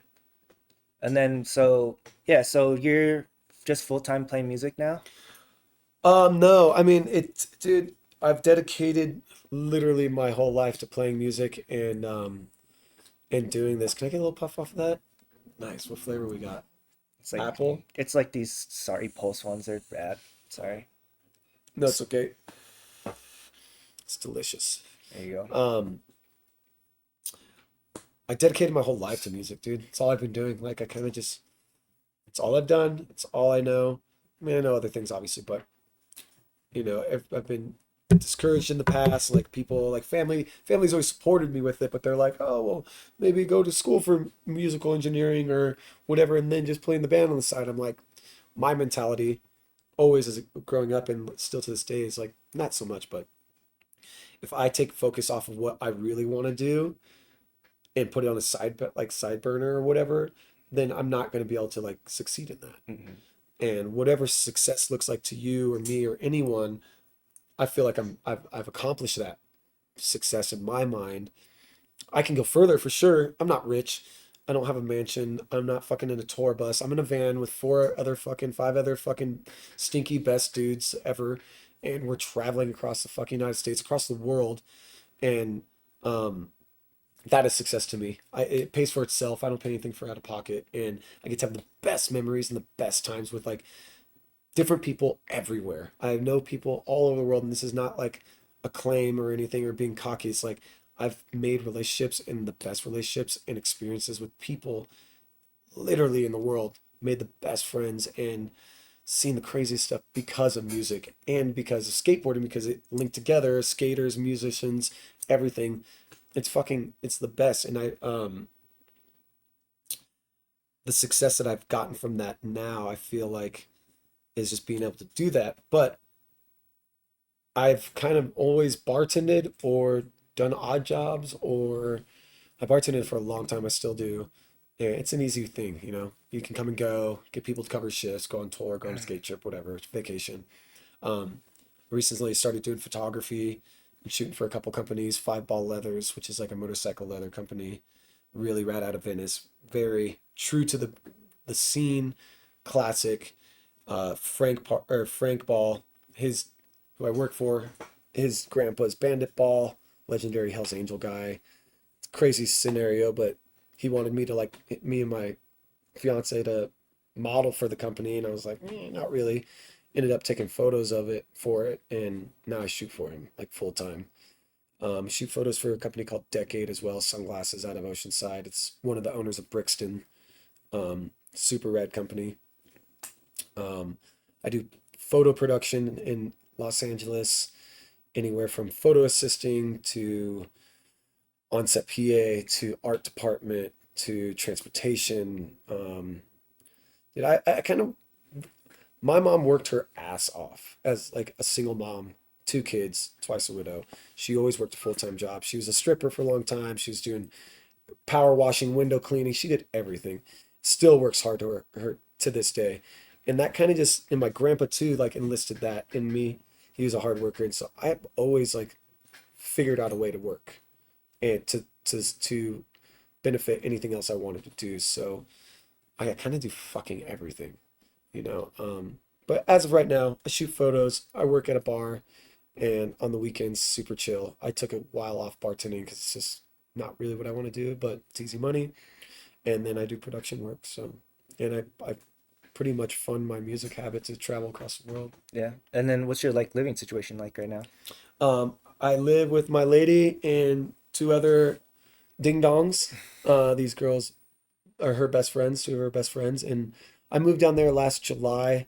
You know, her and I have been together for a while now, and we got engaged last year. And she's in nursing school and wanted to get our own place, but like makes sense for her to focus on nursing school. She's killing it. So proud of her. Like straight A's, killing 4.0 in nursing is insane. She's literally a fucking saint and just amazing. I so inspired by her dedication and intelligence and everything that she's doing in schooling right now.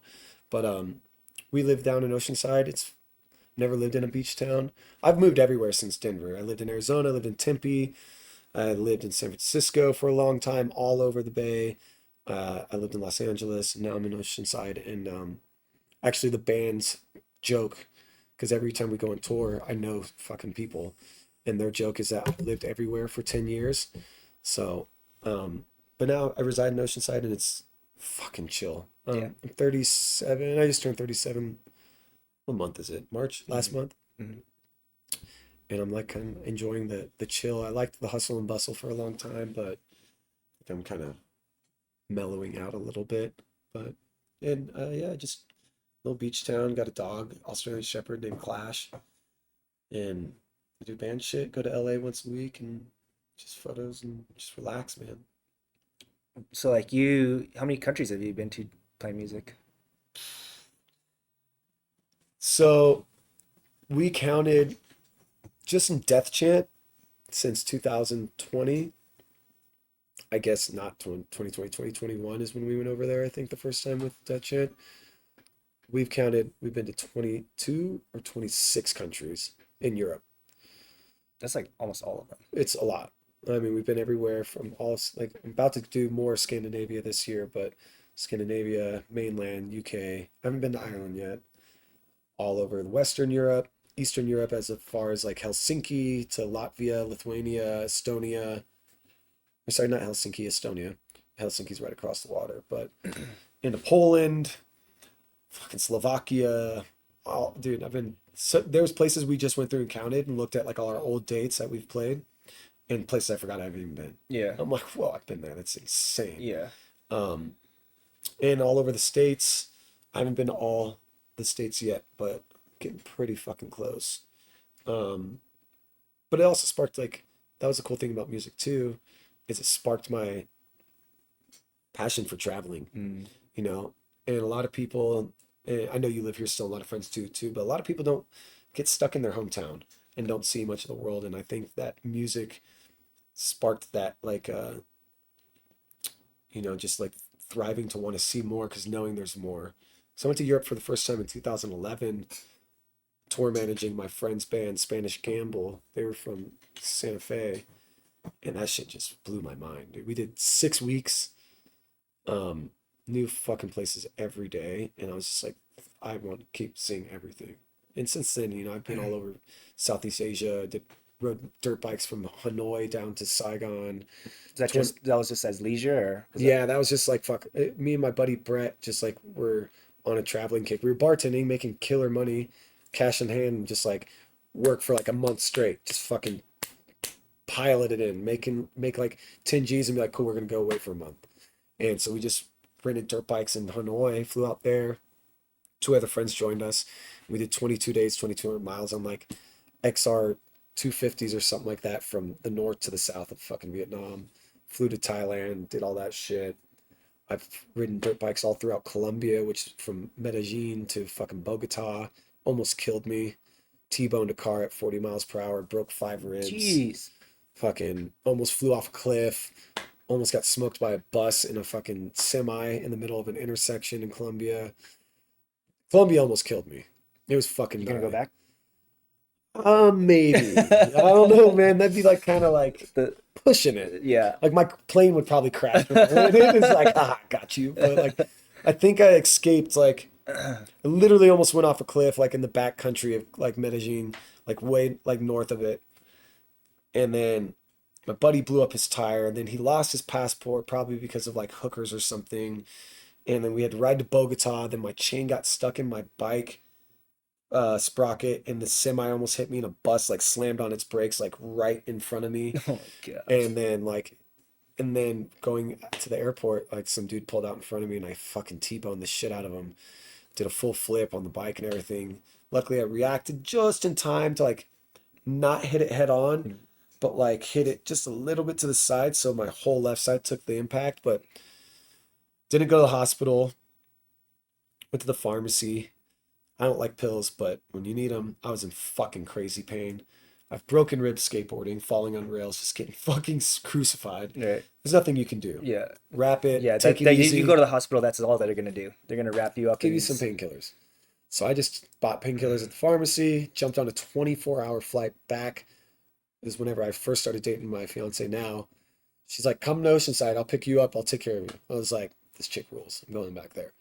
24-hour flight back there. Get there, stayed there for like a week and a half, was on these painkillers, and it was like, I'm a wean off them because I've had friends with addiction problems. I know how that shit goes. So I was like, I'm gonna see how I feel. Stop taking them. Like, I am in fucking crazy pain. Like 2 weeks later, I go to the hospital, get a full scan, and I'm like waiting outside, and I'm like kind of dealing with the pain now. And the nurse comes out, and she's like, "Are you okay?" I was like, "Yeah, why?" She's like, "You have 5 consistently broken ribs." Oh my And god. I was like, "Oh shit, that's crazy." She's like, "What? You're insane." And I was just like, I mean, she's like, "Why didn't you come earlier?" I was like, "So you can tell me exactly what you're about to tell me? Like, take it easy, wrap it, and take some Tylenol and fucking shit." She's like, "Yeah, you're not wrong." Yeah. So it's like, Colombia almost fucking rocked me, so I don't think I need to go You back. don't need to go for the second I'd like to round. go to like, we want to tour like South America and like Central America and Latin America. So I do want to do like Brazil and Argentina and Chile, but I'll just do it with music instead of And motorcycle. so your music style is kind of just like rock and roll, kind of like basically, right? Yeah, that's the best way to put it, man. Like to subgenre everything, it can go down so many different fucking like Yeah. little. It's qualifications and Yeah, but classifications and realistically, shit. man, we're rock and roll. We're a Hmm. 70s hard rock, I guess if you want to say that. Best way to put it is Motorhead, Thin Lizzy, Hmm. Black Sabbath. Right. And it's kind of like a deviation from like your punk roots, or it's kind of in line with like your mom's musical influences. I would say that would be more of my mom's musical influences for sure. I mean, there is a big punk influence in our shit too. It's raw, snotty, fucking. We don't give a fuck when anyone says kind of like Uh-huh. this is what we are, and it's working for us. But yeah, I'd say that's more down my mom's line, but Yeah. which is like shit I grew up listening to because of my mom, Right, exactly. But yeah, yeah, we're just rock and roll, man. Yeah, that's awesome.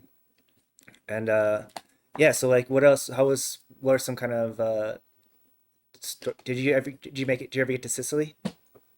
Haven't been to Sicily yet. Did you go into Italy though, like Oh yeah, my banquet was on a label based out of Italy in Rome called Heavy Psych Sounds. So we did 2016. We did, I want to say, about 6 weeks of tour over there. We did a lot of Italy. I've been fucking all over that country. Um, really want to go to Sicily though. So fun. Italy's great. Sicily's it's the best, dude. Yeah, you're Italian. Yeah, my Mom. mom was born in Sicily. Yeah, yeah, yeah. And I know your mom used to make us fucking Italian food all the time. Or would it be Sicilian food? Whatever. She cooked us all kinds of She shit. cooked everything. But yeah, all over Italy. Um, fuck, dude, I'm fucking all over there. I think I really like Italy. I think I have a bad taste in my mouth because of the label that we were on. They do Italian, you bad or what? yeah, no, yes, but yes, mostly yes. Italian men, I'm saying, So weird. are so wild over there. Like, So it's not like weird. an Italian dude out here. No, Like, you're not like some New Yorker, like, hey, I'm no. Italian. It's Totally like opposite. very headstrong. Those dudes know everything is what they think. And like, I know I butt heads with him because he was trying to tell us what we needed to do. And I was like, that's not how it works. And then Hmm. he's like, you don't know, I'm this guy. And it's like, well, I've been doing this forever too. And like, Hmm. we just butt heads, but very headstrong. And I don't think it just worked out. But um, I haven't been to Italy in a while. I think we played like right on the border recently, like a couple years ago. But are we going there this year? No, we're not doing that this year.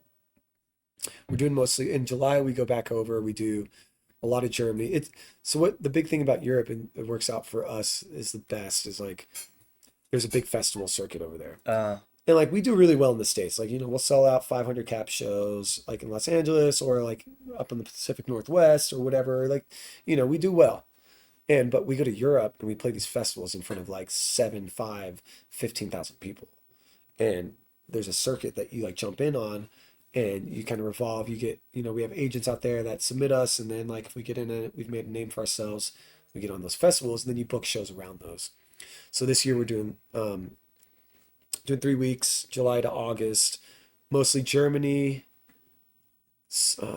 We're doing Germany, Scandinavia, and the UK. is a summer tour or when? Yeah, like mid July to mid August. Okay.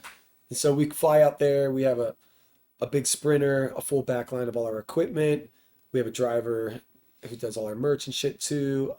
We pretty much just bring our guitars and some merch, and then we jump in a van. This guy picks us up at the airport and go fucking show to show all around Europe.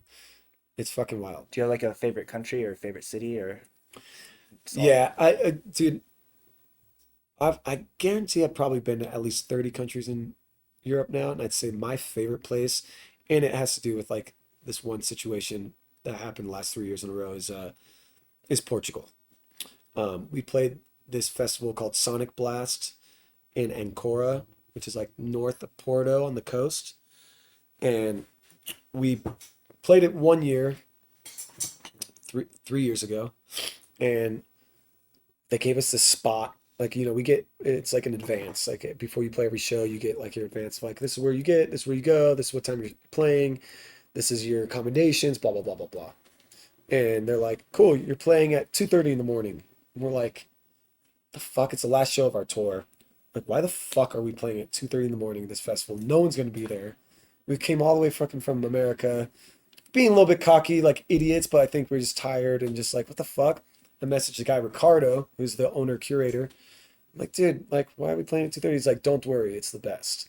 We were like, all right. Plus, we have to stay sober to play at 2:30 in the Oh morning. man, rough. Like, you're on tour in Europe, like, you're like having a blast, but luckily we were like, all right, cool, we'll be good.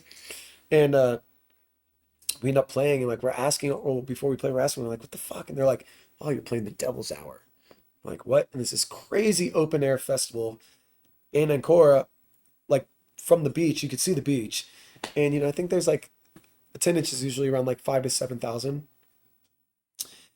And we're waiting all night. All these fucking huge bands are playing. It's 2 stages. We're so fucking stoked. We're like, fuck, but no one's gonna watch us. It comes down to us, and we play, and it's like 3,000 people mashed into this little area of the festival. And just Everything's red. We go off. Everyone's on every psychedelic drug you can think. People are losing their minds. Like people are crawling from like 3,000 people back, like across the crowd. Like, and we're just like, what the fuck? And people are like screaming, like losing their minds. And we're No, just like, man. this is the coolest thing ever. We killed it so hard that the owner, Ricardo, someone dropped off the next day. He asked us to play the main stage. We're like, Wow. fuck yeah, cool, we'll do it. We play the main stage. We're pretty good. We're not rock stars. We're people's people. We love everyone. We love gaining new relationships. That's what this is all about. And we became really good friends with like the whole team of Sonic Blast and Ricardo and his wife, and we've met his kids and Tila and all the people that like run it. And we ended up playing that festival 3 years in a row. And no one's ever played twice in a row. Wow. And this year would have been fourth, but we decided to do a year off. But like this town, this family, and this production and everything is just so fucking magical. And every year, people like are making comments like, "Oh, Chant needs to just get a house, buy a house here. They live here, and like we get taken care of. Everyone's stoked. We sell tons of merch. People are hugs. Like TJ brought his kid last year. He has like a 2 year old almost, and like brought her. Like the whole festival was accommodating, like getting anything she needed. It's just the best place. I spread my grandma's ashes there, because of Louisa. God bless you, Louisa. I don't believe in God, but you know what I mean. And it's the best place in Europe. I think I if I could like die happy there, it'd be, or if I just die there, I'd be happy. It's the What shit. was the worst place you went? The worst place? Fuck. Don't do that to me. Um, I'm gonna say for Death Chant Tour is the Knights Inn Hotel in just outside of Manchester, England, is the worst place on earth. What's so bad about it? It's like an old industrial town, and I think it all kind of that's like the main old industries have. Like that's like turn of the old last century, like Yeah, yeah, old yeah. industrial revolution style kind of shit, So right? yeah, and like we usually get put up in hotels or flats or whatever whenever we tour through Europe, and on days off we provide our own hotel. So I usually do a lot of that, like figuring it out and setting it up. And this day I was just like, hey, George, can you get it? I don't want to do anything. He's like, all right, cool. He books this hotel. George is our bass player. And we get this hotel, and it's like this town, Blackburn, England. This town is just like, you can feel the depression. Everything's moldy. And the UK is already really moist and like that, but like everything's dark. There's a dark fucking feel over the city. It's just bad. This hotel is like weird. It's 3 stories and all sketchy. The guy's all sketchy. The town, we're like, all right, fuck it, whatever. We're just staying for the night. We put our shit in a hotel. We go get some Indian food because Indian food's the best in the UK. Hmm. And we're walking, and like we see this little like 15-year-old kid and this chick like freaking out, like screaming, doing all this shit. And we're walking, we stand out like sore thumbs. We're fucking 6 dudes like walking down the street. And we're like, what the fuck? And this kid's like freaking out. And then she takes off and he starts walking across the street like with us. And we're all looking at him, just kind of laughing. And he looks over, he's like, why are you laughing at me? And we're like, what? Like, what are you saying to us? We start laughing. He's like, why are you laughing at me? And he's like going nuts on us, like screaming at the top of his lungs. He's 15 years old. Mind you, here's 6'30" and above, like men. And we're like, all in black leather. Not that makes us tough, but like visually, like he probably wouldn't fuck with a group of guys like that. And this kid's like fucking screaming at us like he's gonna fucking beat our asses. We're like, out of nowhere, we're like, oh my God. Like we got like scared. And like he's like, what are you looking at? And he's like pacing his shirts off. And we're like in this like dingy old industrial city, and like it's bad. We like he like ends up like walking by and like flexing on us all hard, and we all like kind of flinch. Like, dude, it was so scary. We eat our Indian food. He's like pacing outside. We're like, what the fuck? He's punching car windows. Scariest 15-year-old kid I've ever seen. We end up going to like go to an ATM. This whole town is ran by like little hoodlum fucking like teenagers. They're drunk as piss because you can drink at like 15, and they're on drugs, and like the town is kind of fucked up. And this whole town, the whole time is like, these kids were getting jumped by 15-year-olds. Like they're talking shit, making fun of us. We're like, yeah, whatever. Just They're like hazing calling us like nerds and all this shit. We're like, yeah, yeah. So like, you. it was fucking hard. But then we get in our That's hotel. hilarious. TJ finds like a syringe and heroin in the shower. Fucking like the cops, the fire alarm goes off at 4 in the morning. Fucking like 15 cops show up. There's like, it was like just the worst place ever. Like nothing worked out at all. And I would have to say Blackburn is the worst place in Europe. That's wild. That's a pretty good perspective. You've been a lot of places, Didn't right? sleep. Like it was just bad. How was the Indian food? Fire. Fire. The Saving best. grace. The fire, dude. What'd you get? I'm pretty sure I probably got like a chicken tikka masala, tandoori chicken, like saag paneer, some biryani, and some naan, garlic naan. Just grubbed down. The Feasted. essentials, Feasted. dude. How was the turnout for a show in Blackburn? It was just a day off, so we were cruising to Oh, you didn't play there. yeah, we were cruising to Glasgow. Oh, Glasgow's sick though. Glasgow is sick, and which was cool. Like that next day made up for it because I actually my grandma had passed that year, and she always wanted to go to Scotland. And I'd been there before, and she's always jealous. She's like, I want to go there with you. I was like, we'll go one day. And then that day, the next day after Blackburn, I actually ended up spreading her ashes off of the William Wallace Memorial, like Braveheart. It's this huge fucking tower. It's like, I want to say it's like 25 stories high. Crazy. And we go up this skinny little hallway, like old fucking medieval tower. And you could spiral all the way up, and we went to the top, and I spread my grandma's ashes there. And so she went to fucking Scotland finally, and so the next day made up for it. Nice. And then Glasgow was cool. It was a little bit weird. It's up and down, man. Touring is wild. Like we do play these big fucking like festivals in front of like thousands of people, but then we do play in front of. We played Oklahoma City the other day and played in front of like 6 kids. Really? Yeah, and it's just like Were they hyped?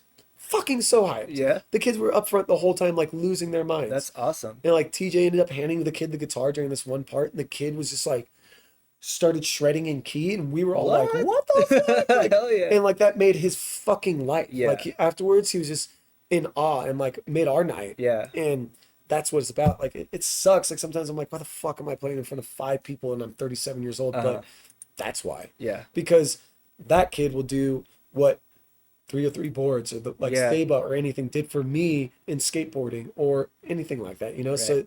it's all worth it. And it's never a bust. And that's what it's like all about, right? Because you're like you said, you're not a millionaire, you're not making buku bucks, you're still working to keep your dream alive. So it's like you take those wins, like they mean so much more when you see it's like the impact that you have on somebody. Totally. It's 303 right now. Oh, let's go, bro. Hell But yeah. yeah, man, it's a trip. And so I would say Blackburn sucks. Any other like crazy like encounters with locals that like sketched you out or like Lots of them. any wild people around the world? I mean, like you the ran red into? light district in Hamburg, Germany is crazy. I like the red light district. Obviously, is like it's a sex worker. Right. That's all Um, legal too. all legal, and it's like that's why America's different. Is like everyone looks at it like, oh my God, they're prostitutes. It's like no, these are like everything's proper. The government's like a part of it. Blah blah blah. Not that that's the best, but like it's It's regulated. it's regulated and it's done right. It's safe. And like Safer. I was walking. There's this one block in Hamburg. We played right by it, and you go through like a wall, and it's a street, and the girls are just all in the windows and the doors. And I was walking, trying to show a friend the block, like check out all these naked chicks. This rules. And I'm like FaceTiming, and all of a sudden, dude, I'm like I hear like all these screams, like "Ah, ah, ah," and I'm getting squirted with squirt guns. I hope it wasn't piss. It's probably just water. I hope, but like you can't have your phone out Oh, on these really? streets, and all the ladies of the night or Uh-huh. day, would Uh-huh. you say, are squirting me with squirt guns and screaming at me, running at me. I got chased out of it. Wild. And I was just like, what the fuck? And then I'm like on the street taking a photo, and I got surrounded by a horde of them. And these were like a little bit sketchier, more of the street ones, Uh-huh. street cheetahs. And they like surrounded me. They're like, what do you got on your phone? And I was like, I was FaceTiming. Like, I got pressed by a bunch of hookers in Germany, Hamburg, Germany. And they're like, delete your photos. I was like, on the phone with my friend at the time, I was like, look, I'm FaceTiming. Like, I was just showing them. They're like, you better. And I was like, okay, like, for sure. It was wild. And then that's some shit in Germany or in Germany. Um, we're pretty good about being good boys, but we're really good about being bad boys too. Sometimes we're like, there's so many situations. Luckily, we've never gotten any really fights or anything. That's nice because fighting's stupid. But I mean, I shattered my thumb in Latvia, or Riga. I think it's Riga, Latvia, and at like 4 in the morning after we literally broke the simulation. Like this town we played, the kids tore out the barrier of this like basement dwelling like venue. It was insane packed. Did that. We partied. We stole a rickshaw, and I took some guy's bike and rode it on the river with him. Played guitar with some dude with like crazy Steve Buscemi eyes. Like we were just lit as fuck. We did everything in this town. We literally destroyed the town. And then at 4 in the morning, we're like going to bed, and me and the bass player are in the bathroom, like taking pisses, whatever. And I was playing, like pulling the legs on his hair, or the hair on his legs from behind, just fucking with him. And he slammed the stall door, and my thumb, it's like a big steel door. Oh no. And my thumb got caught in it from there out. Oh no. And I was all, ah! And he opened it up and literally just like was fine at first and started gushing blood. I shattered like that whole part of my thumb. This is the fourth day of a Oh 43-day no, tour. dude. So On wake your up, left hand. yeah. Well, So even right hand, there's no good. it doesn't matter. Like, so it's this. At least it wasn't a finger, but we wake up a couple hours later and I like fucking popsicle stick it, just like more shit I learned in skateboarding. It's like you Right. break a finger, you fucking, unless you need to like get surgery, it's like fucking splint Splint it, it. whatever.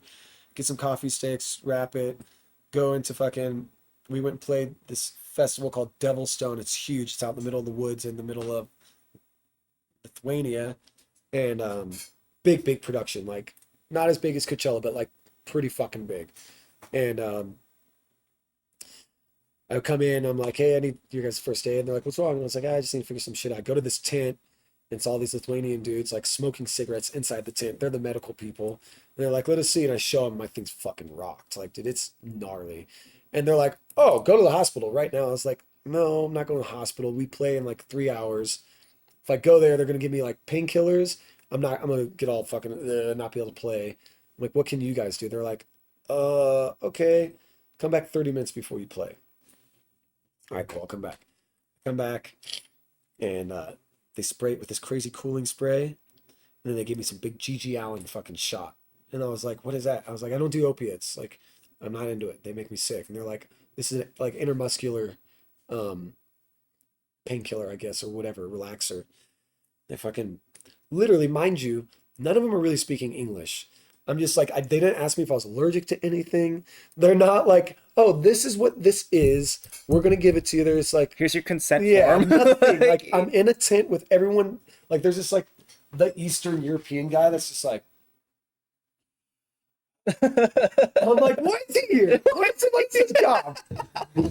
Like, and like, dude, everyone's smoking, and I'm like, and they're like, this will help you get through, and then you go to the doctor afterwards. I was like, all right, give me this big G.G. Allen fucking shot, and it's like, it wasn't just like, it's like in, you have to slowly like stop, slowly to get it under your muscle, and it pretty much just gave me like superpowers. Like I was like, all right, we played 30 minutes later. I'll show you a photo, but I just kept wrapping my thumb and I fucking played the whole set. I learned how to do that whole tour Just cupping without cupping getting without the wrapping. without getting the tension with your thumb, Yeah. using your palm. Yeah, because exactly. Usually you wrap your hand. I Mhm. just learned the palm, so I learned how to just play like that the whole tour, like 40 some odd days. That's crazy. That sounds I painful. went to the hospital and it was really sketchy and got an X-ray. It was like $4. I wasn't going to because I thought it was gonna be expensive. They're like, "Well, we'll do this," and I was like, did the what's it called, the exchange for how much it costs. It was like $4. I was like, yeah, give me a bunch of them. Mhm. And I shattered all that. And so same thing, they just wrapped it, splint it, had a finger thing on. And same thing you did on your own. Yeah, so Yeah. it's whatever. Gave me another shot in my butt for some painkiller shit, and that was it. But it's like a bunch of shit like that always happens on the road. Yeah. It's crazy. Yeah, it's hilarious. But that's probably one of the crazy, a crazier one. Yeah. And then yeah, so you're pretty much like halfway through this tour right now. But we're in like the last 5 shows. So Denver, we have Richland, Washington, Vancouver, BC, Seattle, and Portland. Then we go home. Pretty stoked. Lots of driving. It's been 2.5 weeks, I think. Yeah. What do you guys, you guys don't have a driver, you guys just take shifts driving? Yeah, no, we have a tour manager every tour. It's usually a good friend of ours. Our buddy Jerry Smiles, he lives in New York. He usually flies out for it. Or we have our buddy Shay Cooper on this one. Shay's a skateboarder too. He skated for Blood Wizard and a couple other companies. He's originally from Boise, but Oceanside. Now he's in Texas. He's a road dog. He tour manages that band Earthless as well. So it's usually I drive a lot. I like driving. I hate sitting in the van just fucking rubbing my phone or just like waiting for time to go by or whatever. So I drive a lot, and then Shay's been fucking killing it on this tour. We always have like the one homie that like does our advances, tour managing, merch, make sure we get paid. I used to do all that. You don't have roadies or anything? I mean, essentially that guy's like the roadie. Uh-huh. And then we do everything else. We always bring in like homies like our buddy Giles, Sam Giles, photographer. He jumps in for a little while. Saba went and documented a whole tour with us. Wow. A whole tour? Yeah, the video's sick. It's not done yet, but Uh, it's gonna come out and it's fucking rad. that's awesome. I didn't know that. He did like straight fly on the wall, everything, and That's like so sick. it's really cool. And having Saba in the van, like What, Saber was in the van touring with you Yeah, guys? he was with us for What? 2 That's weeks. so cool. and which was mind blowing. And Yeah. Saba's Saba, Yeah. so it was perfect. Yeah. But He's a little bit different now than back in those days, but yeah, this might be my buddy. yeah.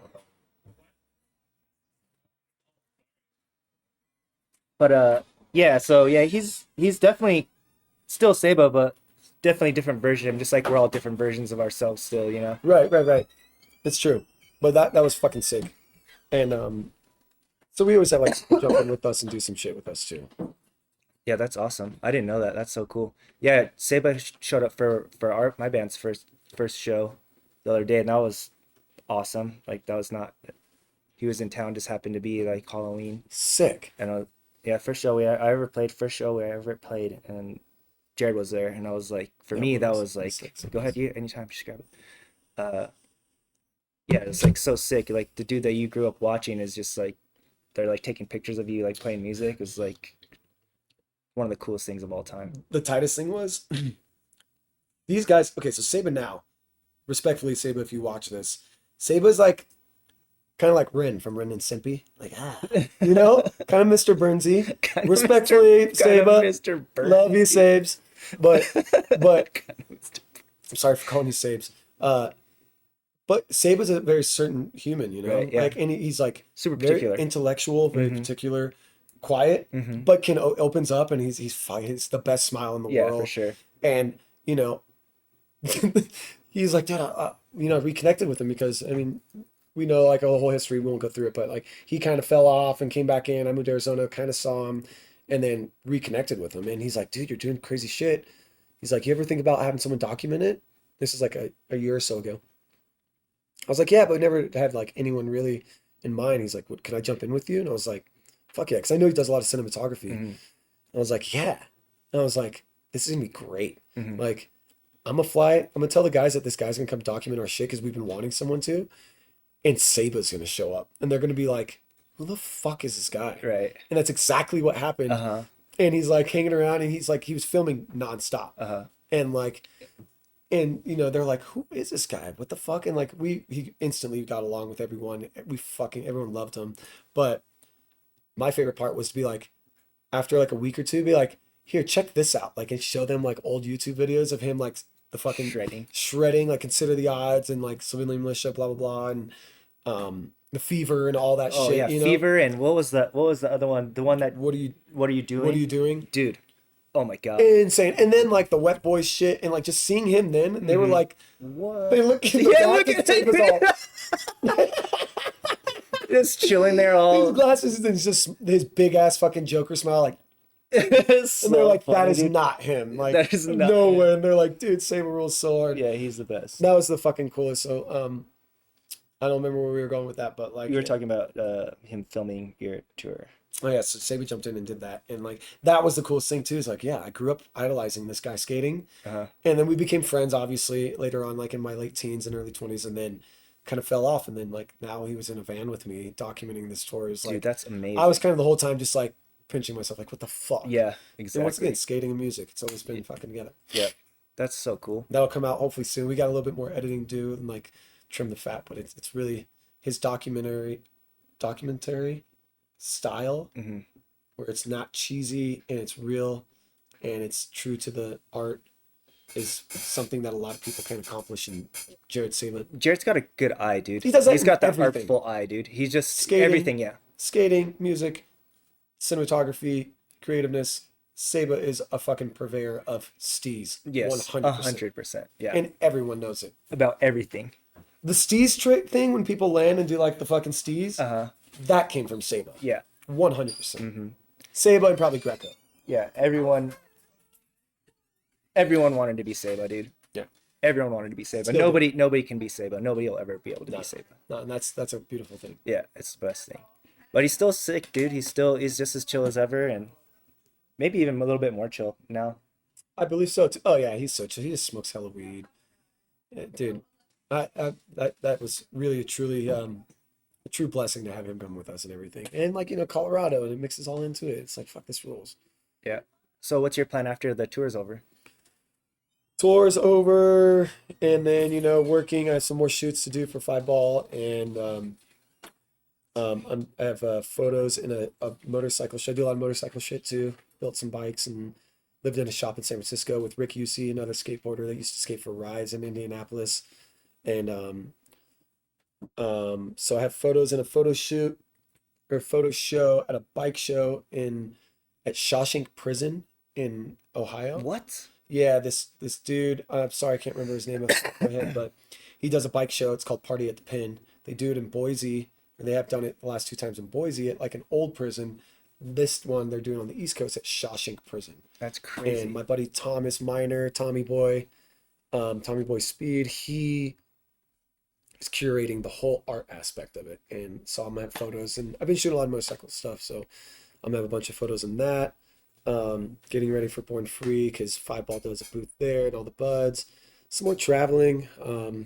Probably start planning my wedding, which is next year in June. Where's that gonna be? We're gonna keep it chill. We're gonna do probably like a courthouse, like her and I and some close family, and then just have a big party. Spending all that money is fucking silly. stupid. Yeah. And it'll probably be in Southern California somewhere. And then tour in July, back out to Europe. My lady graduates nursing school in December, so we were thinking about either January or December doing Bali or something to celebrate her shit and kind of just get out for like a couple weeks and relax. But the band stuff kind of like we plan everything like a year ahead of time. We have a new album that we're going to start recording in May. That's also what's coming up, which will be out later this year.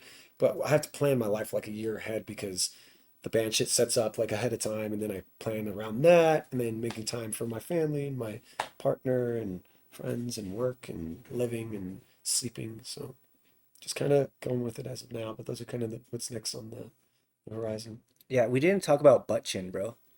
Butt chin, fuck. Hold on one second and take this real quick. Hey Shay, I should be done here in about 10 minutes.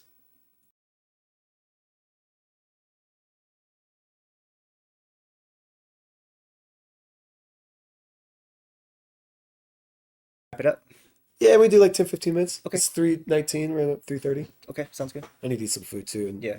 head to the venue. But butt chin. Yes. That's my only part. Yeah. I guess I didn't have a part. I had like a You had couple like tricks. five or six tricks in there. I'm Melon Civic 10 In butt chin? and butt chin. That's awesome. That's my claim to fame. You did a like little nollie flip down like a little tiny. It was like a little. It was like a bankment. Like, it was like this shallow. I think you did like a little nollie flip in there or something. Sick. I can't remember what else you did. That's the one thing I regret, I think, most growing up in skating is Josh Almanza, we were really close. R.I.P. Josh as well.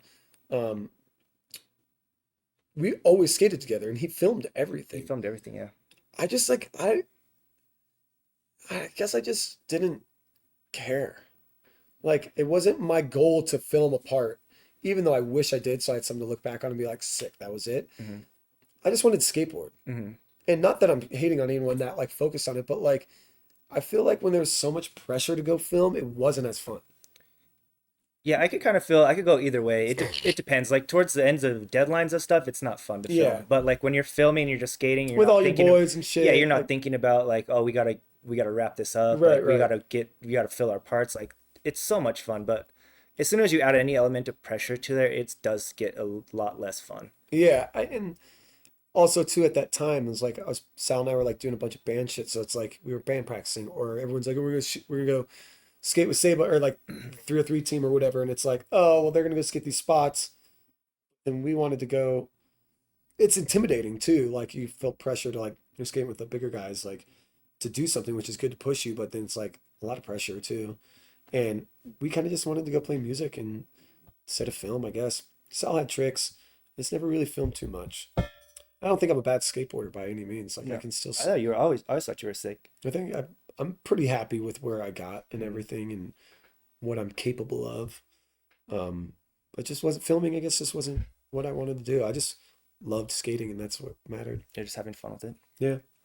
And then, so like when you're first starting playing out and stuff, how did you like start gaining like momentum like with your music projects? Like, what's the best way do you think? Just playing out, which is so hard, dude. And like I had to like figure out this like industry as like a high school kid.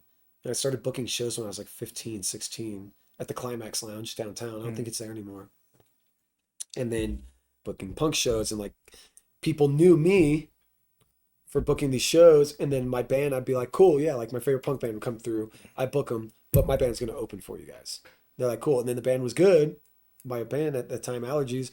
So then we'd build a relationship. And then so any time they go back home or wherever, they're like, oh, if you go through Denver, hit up Doug. His band Allergies rips, he'll book you. And so it kind of like just built like a reputation for myself and our band and just networking. And then to like, not to toot my own horn, but to a little bit is like I created a network by being a solid person, never fucking anyone over, being real and working hard and always doing everyone right. And it just worked out in a way, you know, like I was reliable. People can, trust me. People knew that I was going to do what I was telling them I was going to do. And I always did. And I think that kind of is like what built, you know, a little bit of reputation for myself and the bands I played in where it allowed us to move forward. I played sold out at the Ogden with Flogging Molly when I was still in high school. Like, what the fuck? Senior year, and I'm playing the Ogden Theater sold out. Like, what the fuck? But it's just because I was consistent, persistent, consistent, and dedicated. Like, I didn't take fucking no for an answer. And no one can, like, deter me from doing it what I wanted to do to this day. Like, one of my favorite things, too, is like from a Colorado guy, David Ray's. Like, him and I always butt heads when we were a little bit younger. We were just young, dumb idiots and competitive. I had a girlfriend at the time I think he liked. Sorry, David. But we grew older, and then later on, I started running into in LA, and we were like, oh, what's up, dude? What's up, dude? And he ended up messaging me one time. He's like, dude, I wanted to say sorry for being a dick back in the day. He's like, but I really appreciate you and like look up to you. He's like, because you stayed doing what you were doing since we were teenagers. He's like, you haven't stopped, and it's worked, and that's means the most to me out of anything is because I just focused and stayed on what I fucking believed in and what I loved and what made me happy and what I can do to make other people happy. Um, and that's kind of just what allowed me to like move forward in life, I guess, you know. I think whenever you're just a good person and you try your hardest and you try your best to be a good person to others and treat people how you want to be treated and work hard, I think things most times than not will really work out for you. It doesn't always go that way. I've been in the fucking dirt. I've been fucked over by a lot of people. I didn't let it make me jaded. I just moved on and tried to be better from that experience. And that's the only way I've progressed with music or anything in life, honestly. Bottom line. That's sick, brother. Well, it's kind of, I guess you kind of want to wrap it up. Is there, you want to give me shout outs or any, you want to tell people about where you're playing tonight? You're in town. Hopefully some people are out there watching. Oh yeah. We're playing the High Dive tonight. Best venue in Oh, High Dive. Colorado. I thought you were at Summit. No, High Dive. Oh, High Dive, sick. Best venue in Colorado. Best fucking bar, best crew. Um, we're playing with Persecutor and Bewitcher and Mournful Ruin, which is like a metal band our buddy Dave Harthcock plays in. Um, yeah, tonight, come by. What time's doors open? I'm gonna say like 7 or 8, probably. You're We're headlining or? it's a co-headline show, but this one we're playing second to last, so Bewitcher's headlining. Um, Shout out to every friend in Colorado, like 303 boards, fucking two-fisted Marios, fucking Riley, all the wet boys, um, fucking just everyone in Colorado. It's a fucking special place, and all the friendships I have here really made me who I am and what I am, and I owe it a lot to this place and all those people. And um, skateboarding in Colorado is the best, and I for sure would not be who I am if it wasn't for growing up doing it here. Yeah. It's pretty good, Well, brother. shout out to you, my dog. Thank you. Fucking Likewise. Thanks love for you. coming on, bro. Yeah, So happy man. to see you, bro. You didn't even bring up Doug Basket. Oh yeah, Doug Basket. All right, the last story. All right, so we were about 16, and Doug was like kind of a little grom, and I just like, I don't know, for some reason I just liked him. He was just always kooky, and like he was always kind of rambunctious and kind of mischievous and like causing trouble, but not in a harmful way, but just doing like silly ass shit. And fucking we had School break or lunch break? lunch. It was like lunch break, and High school. yeah, it was high school lunch break, and you were like a freshman, and we were like juniors, and like he wasn't supposed to be off campus, and like we're like, come out to lunch with us, Doug.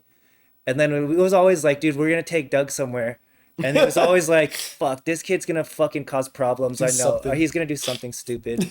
And like we're driving, and like he just starts. He's in the back seat, and he's just like mooning these old ladies. just shows them right his ass, and so like, damn, Doug, you just showed those old ladies your little basket, bro. Because from behind, they Yeah. probably totally saw my nuts and my dong. Yeah. And so the little Doug Basket hanging Yeah. out. So we just always call him Doug Basket after that, and that kind of stuck for Quite a while. the whole time. I think I always just call you Doug I Basket think after you that. have ever since. Yeah. Yeah. Yeah. So that was kind of like the end of it. It's been a really good podcast. It was a really good conversation. Thank you, Doug, Yeah. for coming Thank you on, for bro. having me. Thanks for carrying the conversation, elaborating on a lot of details and stuff like that. It was really cool. All your Yeah. stories are great, and Appreciate it. glad to hear you're doing good. Glad to catch up with you after all this time. I'm gonna catch you the show. I'm trying to bring moms to the show. Nice, Yeah, moms. mom said she wants to come Mama. see you. Oh, I'd love to see her. Yeah, and so try to bring her. I think Lena's gonna come. I'm definitely gonna come. I'll probably bring boys in my band, if Hell yeah. at least one or two of them. Hopefully Please all of them do. that can come. Hell yeah. That'll be sick.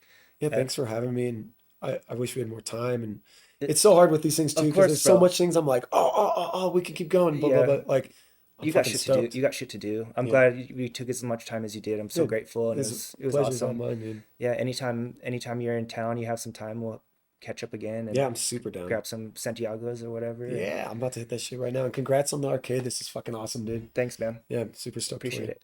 And then yeah, so I think we're gonna wrap it up here. These boys are gonna get on here. I think they're gonna do a Crash Bash speed run in a little bit here once we're all cleaned up and switching gears. That'll be on Twitch if you're not watching here already. And if you missed this, you're probably not gonna see me say that until this is already posted on YouTube. But if you're coming in late, if you want to see the whole replay or whatever, we'll post that on YouTube probably today or tomorrow. Sick. Yeah, come catch us at the arcade anytime. Uh, yep, we'll have a special guest next week, next Monday, and Shad Spencer is going to be co-hosting, which is going to be awesome. So rad. Legend. The legend, The Spencers are all Mark, Shad, and William. Yeah. Colorado legends. for sure, 100%. And so we're glad to have him here. We're going to get back on doing some regular podcasts. Hopefully, we're aiming towards about once a month. Hopefully, we can get in a little bit more, but at least we're aiming for that, for getting new episodes in for the rest of the year, hopefully. And yeah, just keep looking out. Thank you guys for watching. We'll catch you later. See ya. Later, y'all.